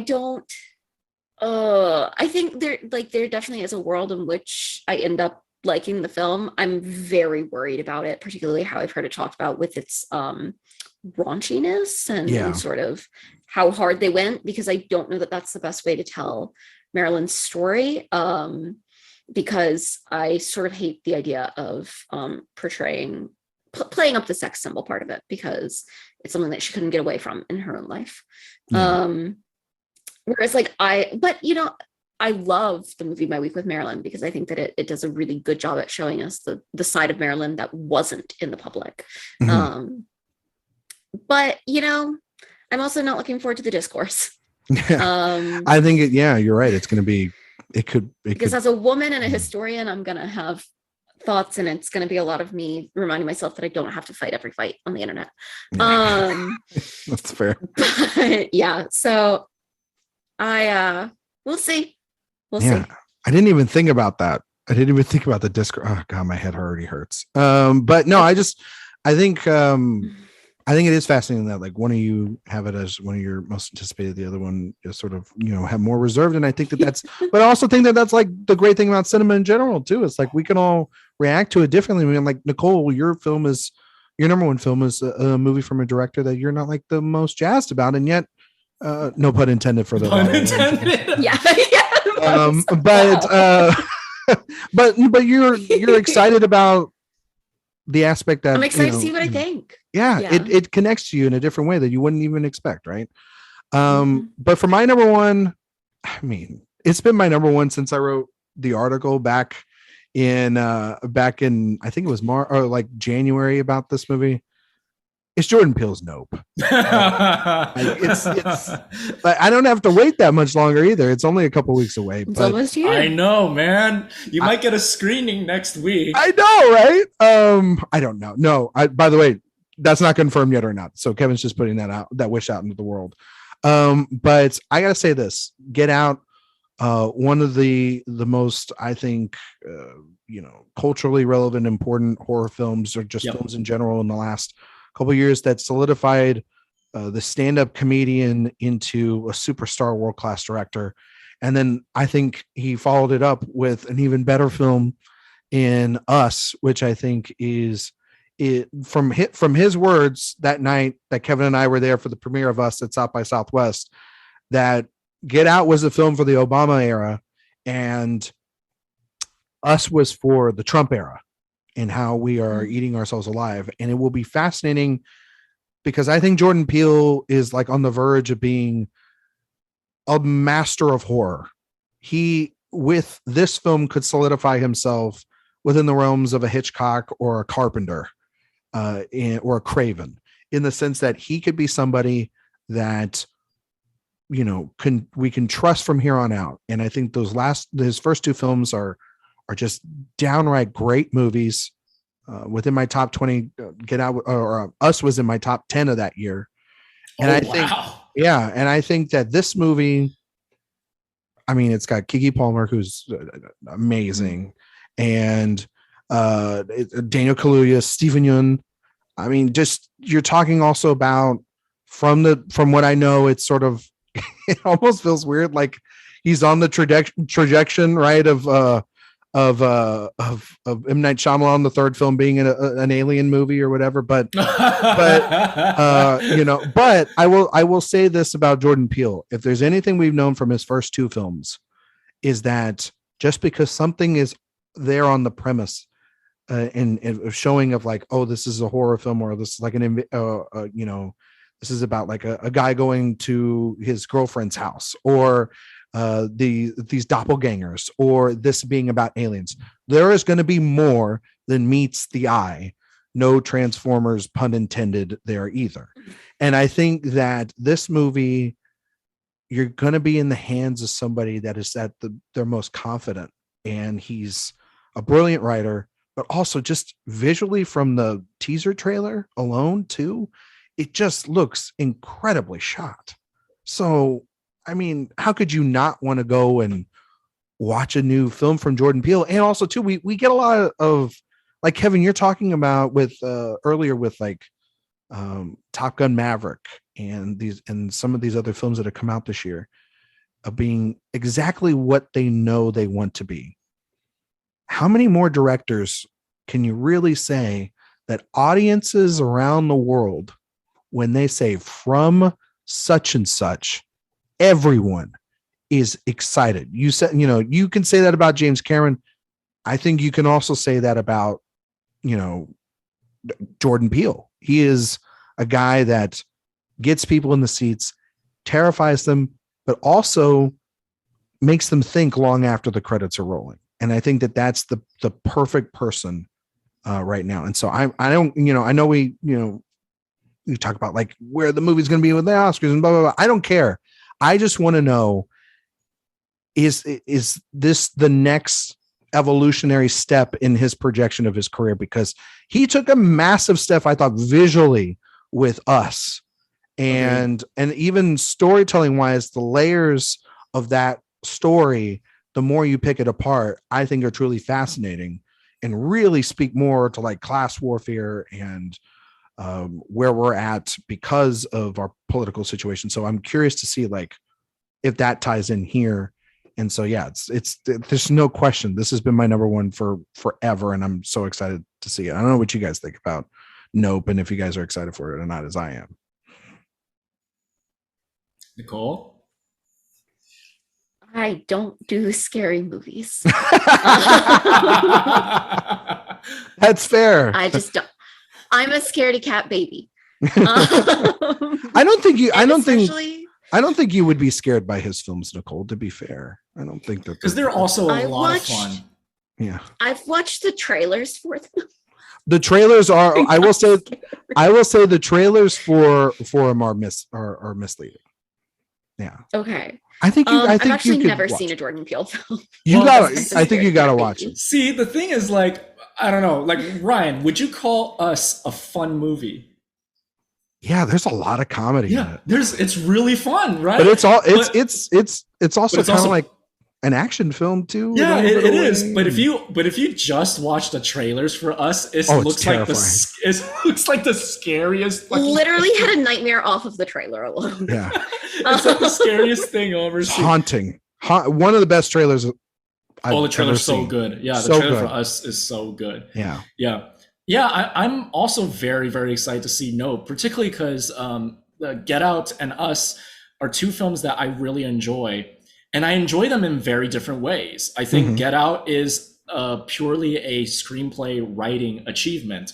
But from a directing standpoint, I felt like Get Out was Jordan Peele like being given an enormous toolbox, and he's like trying to figure out which tools he wants to use. So he ends up using like a little bit of everything.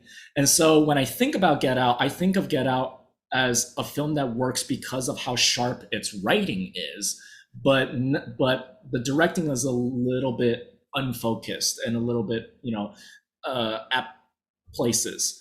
And that's what I really enjoyed for Us, because Us, I thought, was the other way around. I felt like the writing of Us was a little bit more unfocused, where it's a little bit less precise about what the movie's trying to say politically and socially. But from a directing standpoint, he has never been like, he is so confident in the directing chair with us. Like his juggling of tone, the way he goes from humor to like suspense to violence to humor again is so perfect. And the way he directs the entire cast in Us, I felt like his handling in direction is much smoother with Us. And so it makes me very curious, like, where is he going to go with his third film? Yeah. And with Nope, it looks, I mean, I agree with you. Like there's got to be something else happening under the surface. But for now, Nope looks like the simplest movie out of the three. And if it turns out to still be the simplest movie of the three, I am totally okay with that. That's totally okay with it. Yeah, I'm totally okay with that because one thing that I respect and deeply admire in a filmmaker is knowing to not go bigger every time. Yeah. Yeah. Also, too, gotta say this, Kevin. The cinematographer for Nope is Hoyt van Hoytema. I know it so looks, so it so I'm like, okay, I'm in. I mean, the wide shots look so good. There's no way I'm not seeing it in an IMAX screen. Let's just say that. It just looks absolutely insanely incredible. And yeah, I mean, he is one of the event filmmakers we have. Like, for sure. And he's earned that. And for sure. So for sure. And he's earned that from I went back and rewatched some of his Key and Peele skits. They are still so funny. And the ones that are creepy, they are still creepy. Yeah, and you're just like, oh yeah, it was there all along. We just weren't paying attention, and we really should have. Nicole, do you have any honorable mentions for that just missed the cut for the top 5? I'm trying to think. I know I've said a few because of ones that y'all named. I'm really actually looking forward to Apple TV Plus's animated film Luck. I think it looks super cute. It's sort of about the idea that there's like a organizations that run good luck and bad luck that are in a battle. And it's got Jane Fonda and Whoopi Goldberg and my favorite theater actress, Eva Noblezada, doing voice talent for it. So I'm super excited for that. And then also, I guess the other one is She Said. Yeah, I love Carey Mulligan. I love Zoe Kazan. And I am really excited to see something take on sort of that topic in what I think will be a very respectful and serious way. This is me trying to shade another movie from a few years ago that tried to talk about that topic. We know yeah. What you've done. Yeah. Also, is this how she wins her Oscar, Nicole? Listen, for that movie, she should have won. She should have won back for An Education. That's all I'm saying. Yes. Yeah. I like that take. Yeah. Kevin, do you have any honorable mentions? Yes. Don't Worry, Darling. Yeah. Oh yeah. Wait, that's my other one. But that's early for those reasons. Yeah. So Don't Worry, Darling. Broker. Yeah. Correda, yeah. You can't go wrong with Correda. Can't go wrong with him. The Menu. Yeah, that looked kind of. That's a movie, fun. Nicole, you won't want to see that one. That looks like a horror film. So. Yep. Another one of those single location thrillers with a good cast, and it looks like it looks like so much they're going to give, no pun intended, Ray Fiennes enough scenery to chew that entire film.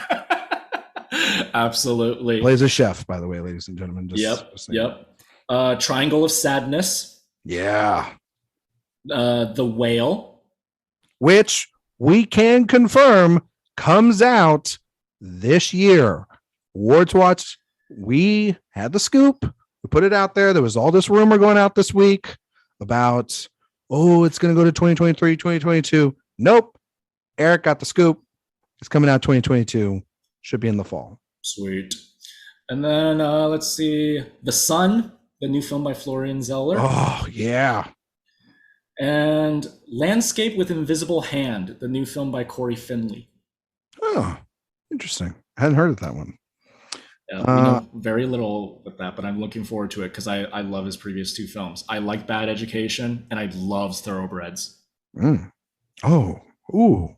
Okay. Yeah, I have seen, I didn't know the name, but now I know those two movies. I'm excited now. I'm interested in, if it comes out, mind you, Disappointment Boulevard Ari Aster. from Ari Aster.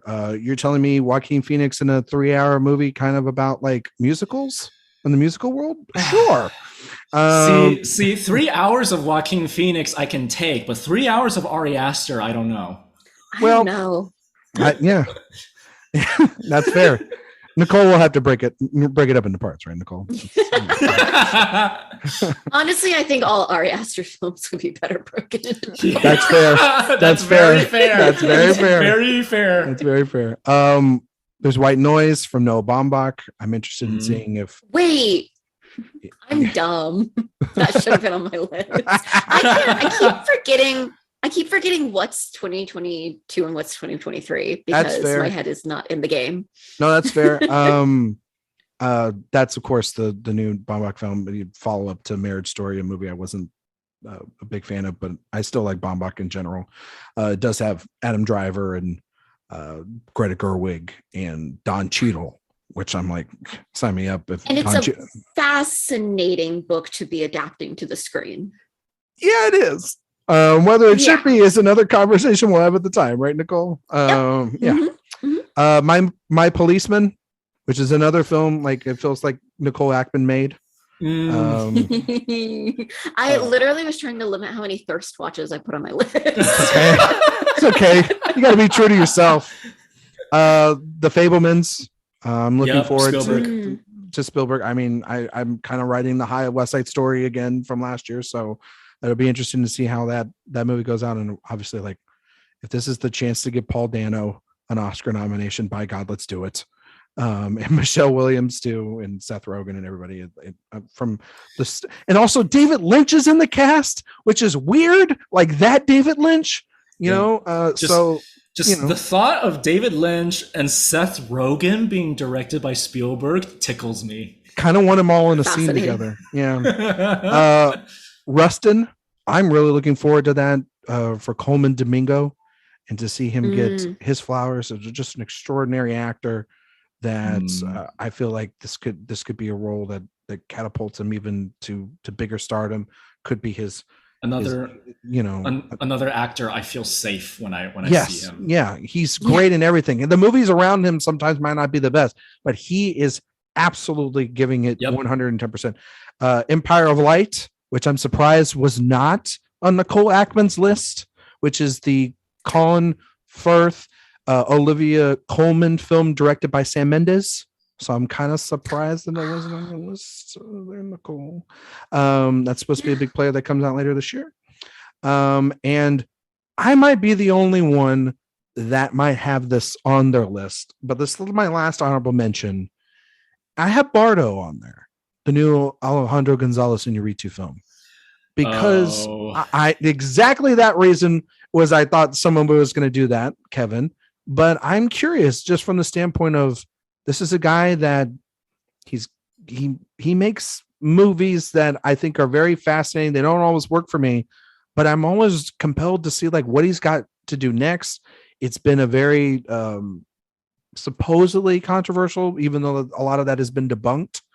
And yet I'm just kind of interested in seeing what this movie is about, because Iñárritu can make, I think, some really interesting films. He can also make like the most miserable films alive. So it'll be interesting. Like, well, yeah, what he can give us. It's always interesting because I love Birdman. I think Birdman was my favorite movie that year because for the first time, Iñárritu takes misery and learns to have fun with it. Yeah, and then I actually really liked Revenant because even though that movie is miserable, he's at least trying to do a Terrence Malick movie out of it. Yeah. So, yeah. Well, those are our top 5 and some honorable mentions of the films that are coming out later in this year. Some of them that you'll probably hear about when we start talking about festivals and we start doing a bunch of that stuff. I can't wait to review all those films and talk about them as the year goes on with you guys. But we got to transition over to some listener questions. listener questions this week.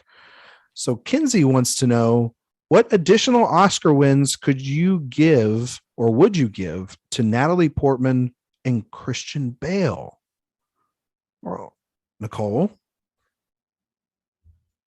Okay, hold on, come back to me. I'm like reminding myself. Because are we saying just times that they were nominated that we would? That's a fair question. Kinsey did not specify, so we can say any of their roles from that given from their period of their career. I would. Okay. I'm not going to limit it to just what is nominated because they've, obviously some of them have, some of their performances have been snubbed. So I'm going to start off the bat. I'm going to say I would give Natalie Portman the Oscar win for Jackie and take it away from Emma Stone. I'm going to say that right now. Okay. Yeah. Fair. That's a fair one. Yeah. I'm good with that. That's a fair one. And did Kinsey, is it Kinsey asking about wins, not nominations? Yeah, when they what additional wins, because they both won, because Portman won for Black Swan and Christian Bale, of course, won for The Fighter. So what a weird win, Christian Bale. Yeah. Let's see. In looking for this, by the way, I just discovered, and I need to share this with Kevin, that Natalie Portman was a producer on Pride and Prejudice and Zombies. There you go. Excuse me? Right? A movie that Kevin Lee is obsessed with. Some would say Kevin it's his and I favorite film of all actually time. Pride and Prejudice and Zombies defenders. Oh, we are absolutely apologists for that movie. Yeah, in every way. Was Christian Bale nominated for Ford v Ferrari? Oh, that's a good question. I don't believe he was. Because he's really good in that. I would give him a win for that. Take away his fighter win and give it to that. So, okay. Well, we were adding to their wins, Kevin, not taking away wins and replacing them. Okay, fine. So you would give him the Oscar for Ford v Ferrari over, who was it? Over Joaquin. Over Joaquin Phoenix for Joker. Yes. I would. I know. Like Nicole's like, yes, please.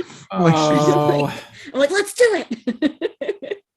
Just give Joaquin Phoenix like something else for a different year. If Joaquin Phoenix had won supporting actor for Gladiator, then I would feel less bad of taking his Joker win away. If he won for Walk the Line. Or if he beat Daniel Day-Lewis for The Master. Yeah, for The Master. Exactly. Exactly. DDL's already got 2, and I love DDL, but I'm like, it's The Master. You know what I mean? Like I'm happy. Like the only reason why I'm happy with his win for Joker is A, he is really good in it, and B, I'm more happy that he finally has an Oscar. But I don't know. I would, for me, I would nominate him and give him the win for Rescue Dawn. And take it away from Forrest Whitaker for The Last King of Scotland because that's a supporting performance, not a lead. Oh, okay, fine. Yeah. So that's a category fraud example right there. Correct. And then I would put Forrest Whitaker in supporting actor, and I would give him the win over Alan Arkin for Little Miss Sunshine. So all is right within the world that night. There you go. I don't know. I don't think I would give him the win for this, but like young Nicole would not forgive me if I didn't say that I would at least give Christian Bale a nomination for Little Women. I knew you were going to say that. I think he's actually very good in that movie, particularly for sort of where he was at that time. And I think that he and Winona Ryder together are fantastic. He's just a damn good actor. Let's just call it. And listen, him and I would not be shocked. Like there is a possibility that he makes my personal supporting actor ballot this year for what he's doing in Thor. Yeah, he's really good in the movie. He's so good. And he's so. That's what happens. He is scarier in Thor than anything that was in Multiverse of Madness. I'm just gonna say it. What's crazy about it is like, so when you like hire a really good actor to play a villain and give them the space as a director to do something with it, you might turn out a product that's pretty good. It's pretty good. You know what I mean? So Taika's 2 for 2 in that space with Blanchett and now Bale. So yeah. Also just like hire directors who know how to direct performances. Marvel. Yeah. Yeah. Matt St. Clair wants to know, name one non-English language performance from the past decade that deserves an acting nomination at the Oscars. We were just talking about The Handmaiden. The two lead female actresses from The Handmaiden both deserved nominations there. I would say Song Kang-ho deserves supporting actor from Parasite. Mm-hmm. There's the two female leads from Portrait of a Lady on Fire deserved it as well. That's who I was gonna say. Adele Hanel and Nomi Merlan. I cannot remember the name of the supporting actress in Portrait of a Lady on Fire, but honestly might have given her a nomination supporting actress as well. Agatha Rosell and Vincent Lindon for Titan last year. Oh yes. Yeah. Yes, absolutely. Yeah. We can take out J.K. Simmons and Nicole Kidman and we can put them in there. You know, there we go. There you go. I also can't we used to talk about Oscar categories that should be put back in, and one of the common categories is child performances. But I'm still thinking about the twin sisters from Petite Maman because they're spectacular in it. That movie just got robbed, in general. Yeah. Longtime listener, first time caller Eric Anderson asks, "What are your top?" Is he a fan? I guess so. What are your top 3 favorite songs by Madonna and who is the greatest pop icon in the history of music? Can I say "Don't Cry for Me, Argentina"? Sure. From Evita? I don't know. Like a Virgin. Yeah. Why not? Let's just go with that. Because it gave us the iconic scene in the movie Moulin Rouge. There you go. Just Like a Prayer, because that music video is amazing. There you go. Those are your 3. Okay. All right. Yeah. There you go. There you go. The Movies Podcast wants to know, is The Whale actually coming out this year, or is A24 toying with my heart yet again? No, it's coming out. We broke that news this week. And so anybody that says it was maybe not coming out, or it wasn't coming out, or it was going to help some other actor chances in the Oscars, or people went absolutely nuts for 24 hours. And I was gladly the voice of reason, just to be like, you know what, guys, maybe we don't know yet. And then we got it confirmed. So congratulations to Eric for confirming that for all of us. And I was so happy that I got to retweet saying, nope, it's coming. So Eon wants to know, what actors do you think are most likely to win their second Oscar this decade? Ooh, their second Oscar this decade. Well, we did have Anthony Hopkins win his second Oscar this decade. We've had Frances McDormand win her third actress Oscar, fourth competitive Oscar, period. We had Brad Pitt 2019 win his second Oscar. He won his first as a producer for 12 Years a Slave, and then 2019 he won Best Supporting Actor.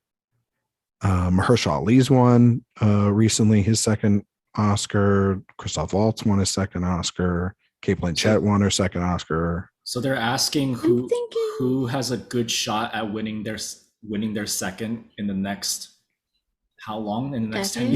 Yeah, and it has to be actors. It can't be Okay.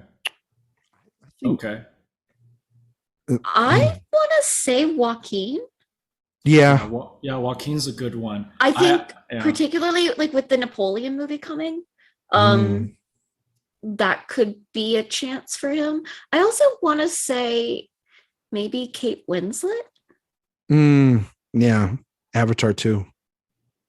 Not that, but I think that there's a chance to make a good narrative for her at some point soon, and I think that she's sort of getting to the age, and I hate to say this, but where if she wants it to happen before she's playing elderly roles, she needs to make it happen now.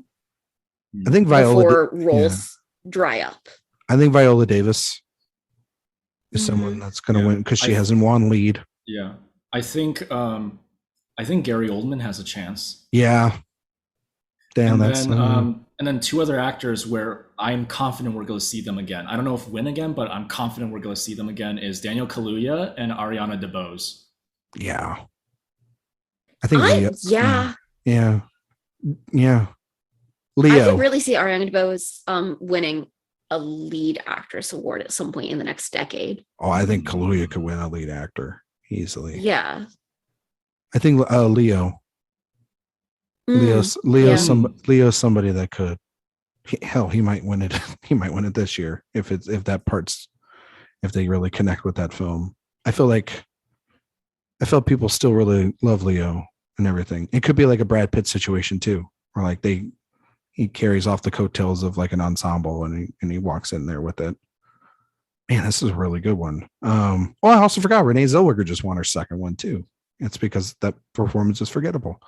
But I feel like I'm typically so focused on like people who don't have an Oscar yet that I think should have one. Well, Christian Bale is someone that could totally win a second one. Yeah. He's nominated a ton and people love Christian Bale. Like, he's still doing such consistently good work. Yeah. And he's always transforming into whatever the hell sort of thing, that he wants to be. Yeah. Laura Dern is another one. I think she might win another one. I think she's a one Laura and done. Dern. I think she's a one and done. I would like to see her win another. I would like to see her win again. You know who could win a second one? Is Reese Witherspoon. Because if she got like another Wild in her where she's and also too like she produces so much stuff. People love her. I would see her winning as a producer more like more than an actor. Yeah, that's fair. But I'm just saying is that she could produce something she's like a supporting actress in, knock out of the park, something like that. She's got a lot of support within the industry. Oh, I want to see Olivia Colman again. That's gonna happen. Actually, that feels very likely. That's so gonna happen. I mean, I think Emma Stone could happen. Oh yeah, she could. Yeah. Shoot. Maybe in 10 years, maybe supporting this time, not exactly. No. Yeah. Yeah. Jennifer Lawrence could be someone down the road. She's starting to make movies again. I heard, Red, White, and Water comes out this year. I've heard it's a fantastic performance from her. Of course, they're all going to say that's a fantastic performance until we see it. But no, it'd be really fascinating. That's a good question. Thank you.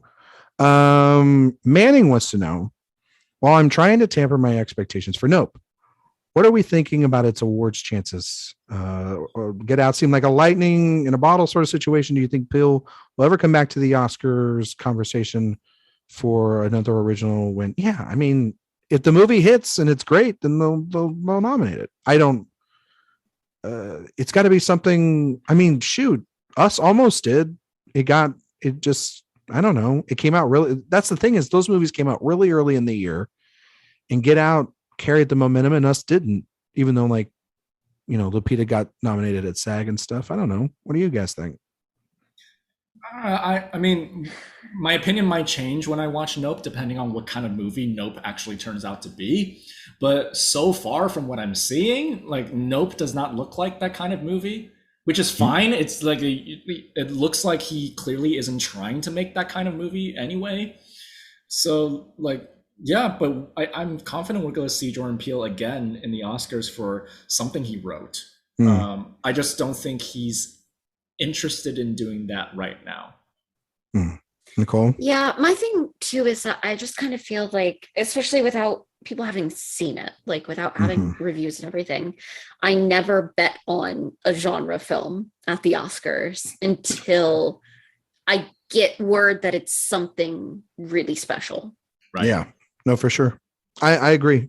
I mean, I think he will one day get back there. I'm not, I think he will. He's too visually and visual wise and scope wise, he's too broad appealing enough not to be there. Plus people love him. He's very well respected. He also is like, he produces a ton of things. Yeah. He underlines the word original under original screenplay. And I also think too, like, I mean, he's not just doing his films. I mean, he produced Black Klansman and other things too. So I could see a world where he's a producer. I could see a world too where he takes a step back from horror for a couple of films and does something different, you know, like I know that he's always said that he wants to do these movies, but also too, I wouldn't be surprised if he did, you know, so he's got the cachet enough to say, like, I'd like to do an Oppenheimer, please, or I'd like to do a big film on a grand scale and everything. So Benjamin wants to know thoughts on the newest season of Stranger Things, and is it reasonable to think it could get nominated at the Emmys? Yeah, it's going to get nominated for a ton of Emmys. I've only seen the first episode of the fourth season because I just finished the third season. I'm way behind on it. Ryan, I got you beat. I just finished season 1. There you go. But I started season 2 today, and I'm obsessed. And we'll probably be tracking through it pretty quick. And yeah, I think it's safe to say it will get. I mean, I don't know how many, but I think it definitely. I don't see a world where it goes home without any nominations. No, it's going to do well. It's going to do well because it's got that buzz and momentum right now, especially with the finale just dropping. Kevin, do you watch Stranger Things? I have seen the first season and like 2 episodes of season 2, and then I stopped. You're kind of like me. I finished after season 2 and I was just like, I don't think I'm gonna watch this anymore. And then everybody's been saying, oh, season 4 is so great. So I watched season 3. Season 3 is not bad. But this first episode of season 4, I was like, okay, all right. I just went to the Stranger Things experience in New York City, which was super fun. It is also why I watched the show.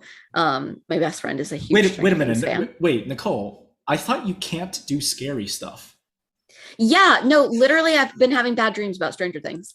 Okay, that's fair. I have to watch it in the daytime. Okay. I think why I'm going through it so slowly, but yeah. I think if you watch Stranger Things, I think you can watch Get Out and Us. Just watch it in the daytime with the windows open and everything. Okay. Yeah, I think it'll be fine. Yeah. Especially Get Out. I think Get Out is scary from like a sophisticated, like that movie is more about anxiety than like. Okay, I can do like Hitchcock type. Yeah. Stuff. So if I need to try Get Out. Yeah. I just need to do it. I think you'll do fine with Get Out more than Us. Okay. Because Us is more brutal. Okay. Yeah. So that's our listener questions. And now we are going to play a game real quick. We're going to play a round of Cinephile Showdown filmography. And the card this week is for one Meryl Streep. Oh, God. Meryl Streep. So the card will go myself, Nicole, and Kevin, like we've done on this episode so far. What are the rules to this? So you have to name, Kevin, films in Meryl Streep's filmography. Okay. And we basically are going to go in order, myself, then Nicole, then you. Mm-hmm. And whoever's the last person standing who's saying names is the winner. Okay, so you got to know her filmography, basically. Okay, gotcha. Okay, so the card reads Sophie's choice, so that's my pick, and so Nicole, you pick a film. Little Women. That's fair. She's in Little Women. All right, Kevin, your turn. The Post. Yep, that's fair. All right, The Devil Wears Prada.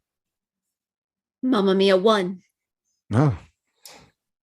Mamma Mia 2. Oh, what's the full title? What's the real title of that film? Mamma Mia, Here We Go Again? That is correct. Yeah. All right. With an exclamation point. Yeah, with an exclamation point. Well, we won't count you on that. You got to say the full titles on this. Okay. Julie and Julia. There you go. Don't Look Up. Oh, God. I try to forget that exists. Anyway. Right. Into the Woods. Oh, she's good in that. She is good in that. She was in that. Into the Woods. Kramer versus Kramer. Oh, yeah. Doubt. Oh, she's so good in Doubt. Oh, God. Oh, four phenomenal performances in doubt. Yeah. The Hours. Oh, it's good in the Hours. Adaptation. Oh, right. Suffragette. Oh my gosh, she is in about Suffragette. Oh gosh. Okay. Do we count voice acting? Yeah, we'll count it. Usually the game doesn't, but I count it. Okay. Fantastic Mr. Fox. Yep. Nice. She's extraordinary in that film. The Iron Lady. Oh, of course. Yeah. The Prom. Oh God. Oh my God. Where she had the indubitable task of acting opposite James Corden. Yes. I am ensuring we hit every movie musical this year. Well, actually, I want to thank you, Nicole, for mentioning The Prom, because that helps me say Florence Foster Jenkins. Oh, there we go. go. God damn it. I hate that movie. As you should. Oh my God. Fuck that movie. Oh my God. The Bridges in Madison County, which I think is one of her top 5 performances of her career. Yeah. Mary Poppins Returns. She does have a cameo or like a weird song role in it. Yeah. Yep. I told you I was gonna hit all of her songs. I think all of her Rob Marshall stuff's off the books. A Series of Unfortunate Events. Wait. Well, I'll give it to you, even though it's Lemony Snicket's A Series of Unfortunate. Lemony Snicket's. I'm gonna get technical around this motherfucker, all right? The Deer Hunter. Ricky and the Flash. Oh, that's right. She is in Ricky and the Flash. Jonathan Demme.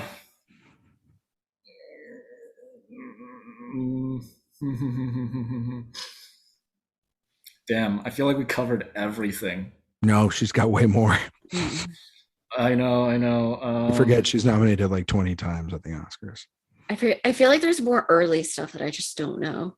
Right. We said Sophie's Choice, right? Yes. Yeah, it was the first one. Yeah, okay. August Osage County. Oh, shit. Nice pull. Nice pull.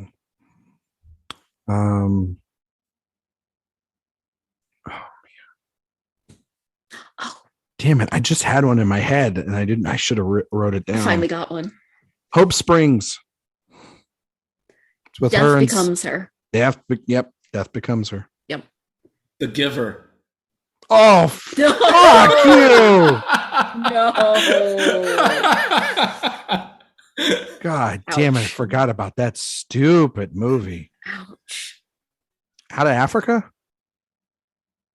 We mentioned Oh, that? right. Yes. Yeah. Yeah. Speaking of bad movies, The Laundromat. Oh my God. God damn. The hell's wrong I said with you thought The Giver was bad. Oh, well. She just moved all the chips to the center of the table. Well, I did. I'll meet your laundromat with It's Complicated. Oh, I love It's Complicated. What are you talking about? Oh, you did? Okay. Right. It's Complicated. It is It's nowhere wonderful. near The Laundromat. Listen. Let them all talk. Oh God. It's the Soderbergh movie that came out a couple years ago. Oh my God. Yeah. I'm done. I think I'm done. Well, it's not your turn. Done too. It's Nicole's turn. I'm done. Is it her and the French Lieutenant's woman? That is correct. Okay. What? Okay. French? What? It's her and Jeremy Irons, if I'm not mistaken. Yeah. Oh my God. I had a Jeremy Irons face. We all, some of us never get out of it. Kevin. I think I'm out. Oh, all right. Lions for Lambs. Kevin, if you could be a fact checker for us. A fact checker? Okay. Yeah, just go on IMDb and check and make sure that these titles are good, because we're about to get in some obscure territory. I know. I don't know that I have many left. Somebody said Julie and Julia. Yes. Wasn't she also in a film just called Julia? No, No, I think you're thinking of somebody else. There are a lot of films called Julia. Because I remember thinking there was something. Just Google Meryl Streep Julia. Oh, she is in a movie called Julia. Well, there you go. Okay. I remember thinking it was funny because of like having two titles that were so similar. A Prairie Home Companion. Oh my God. Yeah, I'm done. Mm-hmm. You out? I am. All right. The Manchurian Candidate for the win, please. Okay. All right, Kevin, you want to read off the ones? Yeah, let me look her up real quick. Read off what? We can read off the ones that we didn't get. Here we go. There's so much more. Okay, so we went the Iron Lady, Fantastic Mary, Julia and Julia. Okay. Rendition, Evening, the Ant Bully. Wow, Meryl. What was she in the Ant Bully? She's the queen voice in the Ant Bully. What the? Come on, of course. I mean, she's the queen. I mean, she's Meryl Streep. Prime, Stuck on You, where she plays herself. She's an AI, artificial intelligence. She's what was she in AI? Blue Mecha? Micha? I don't know. What was this woman not in? Like One True Thing, Marvin's Room, Before and After, The River Wild, Defending Your Life, Postcards from the Edge, Cry in the Dark, Ironweed, Heartburn, Plenty, Falling in Love, Silkwood. Nobody mentioned Silkwood. Still of the Night. So dumb. French, Manhattan. We didn't mention that. Woody Allen. Yeah, yeah. Yeah, whoops. And yeah, she was in Julia. That's technically her first credited role in something. So yeah. That's the game. I won. And I'm just gonna say that we end this episode on me winning. So that's fair. We also are running long. So Nicole Ackman, can you tell everyone where they can find you on the internet and give them like a quick recommendation to see something, whether it's like a movie or a television show or something, real quick? Oh, real quick. Okay. So you can find me on the internet, Twitter, Instagram, Letterboxd, Nicole Ackman 16. I have link trees there to other places that you can find me and places that I, podcast and write and whatever. And then a recommendation on something to watch is Mr. Malcolm's List, which is a delightful new period rom-com with some really incredible talent in it. It is very much in the sort of Jane Austen, Bridgerton genre, but done super, super well. And I highly recommend it. It is out in theaters now. Kevin Lee, where can we find you on the internet and give a recommendation real quick out to people? You can find me on Twitter at KLEE_film review. And you can find my work on Film Inquiry, That Shelf, and Awards Watch. My recommendation is this little film called Marcel the Shell with Shoes On. I need to see it. It is a little mockumentary film based on short films in the same name that was put on YouTube about a decade or so ago. It is a cute little wholesome film about a 1-inch talking shell that would just steal your heart away. It'll move you in ways that you just absolutely don't expect. In a world where we all need to watch something a little bit more happy and pure and wholesome, I think this is the perfect thing to watch in a theater. Oh my God. I love that movie. So good. You can find me on Twitter, Instagram, and Letterboxd at Ryan McQuade 77. You can find my work here at AwardsWatch.com, as well as the various other places on the internet, like In Session Film Speak, the playlist. But my recommendation real quick, I know it's coming out into theaters very, very soon. But I highly encourage everybody to see this on the largest screen possible. And that is Sarah Doza's Fire of Love, which is this just beautiful documentary about these two volcanoists named Katya and Maurice, who spent most of their lives just covering these volcanoes and exploring the scientific qualities of it. And also they were married, and it was this beautiful love story. And Miranda July, the actress and director, she narrates this film and she just does a fantastic job. The movie has some of the most gorgeous sort of documentary footage you're ever going to see. I can totally see this already being the film that gets snubbed at the Oscars because everybody loves this damn thing. But I loved it. It's my second favorite film of the year. And it's only like, I think it's only like an hour and a half long. And yet, like, I know it's in New York and LA right now, but it's slowly going to make itself towards theaters. And if you get a chance, if it's in your area, see it in IMAX, because they're supposedly going to do an IMAX run for it. And my God, the sound and this footage that they captured themselves with their crew way back when that Doza put together, the director of this film, is a breathtaking experience. So I highly encourage everybody to catch Fire of Love. It was at Sundance earlier this year. Catch it. It's great.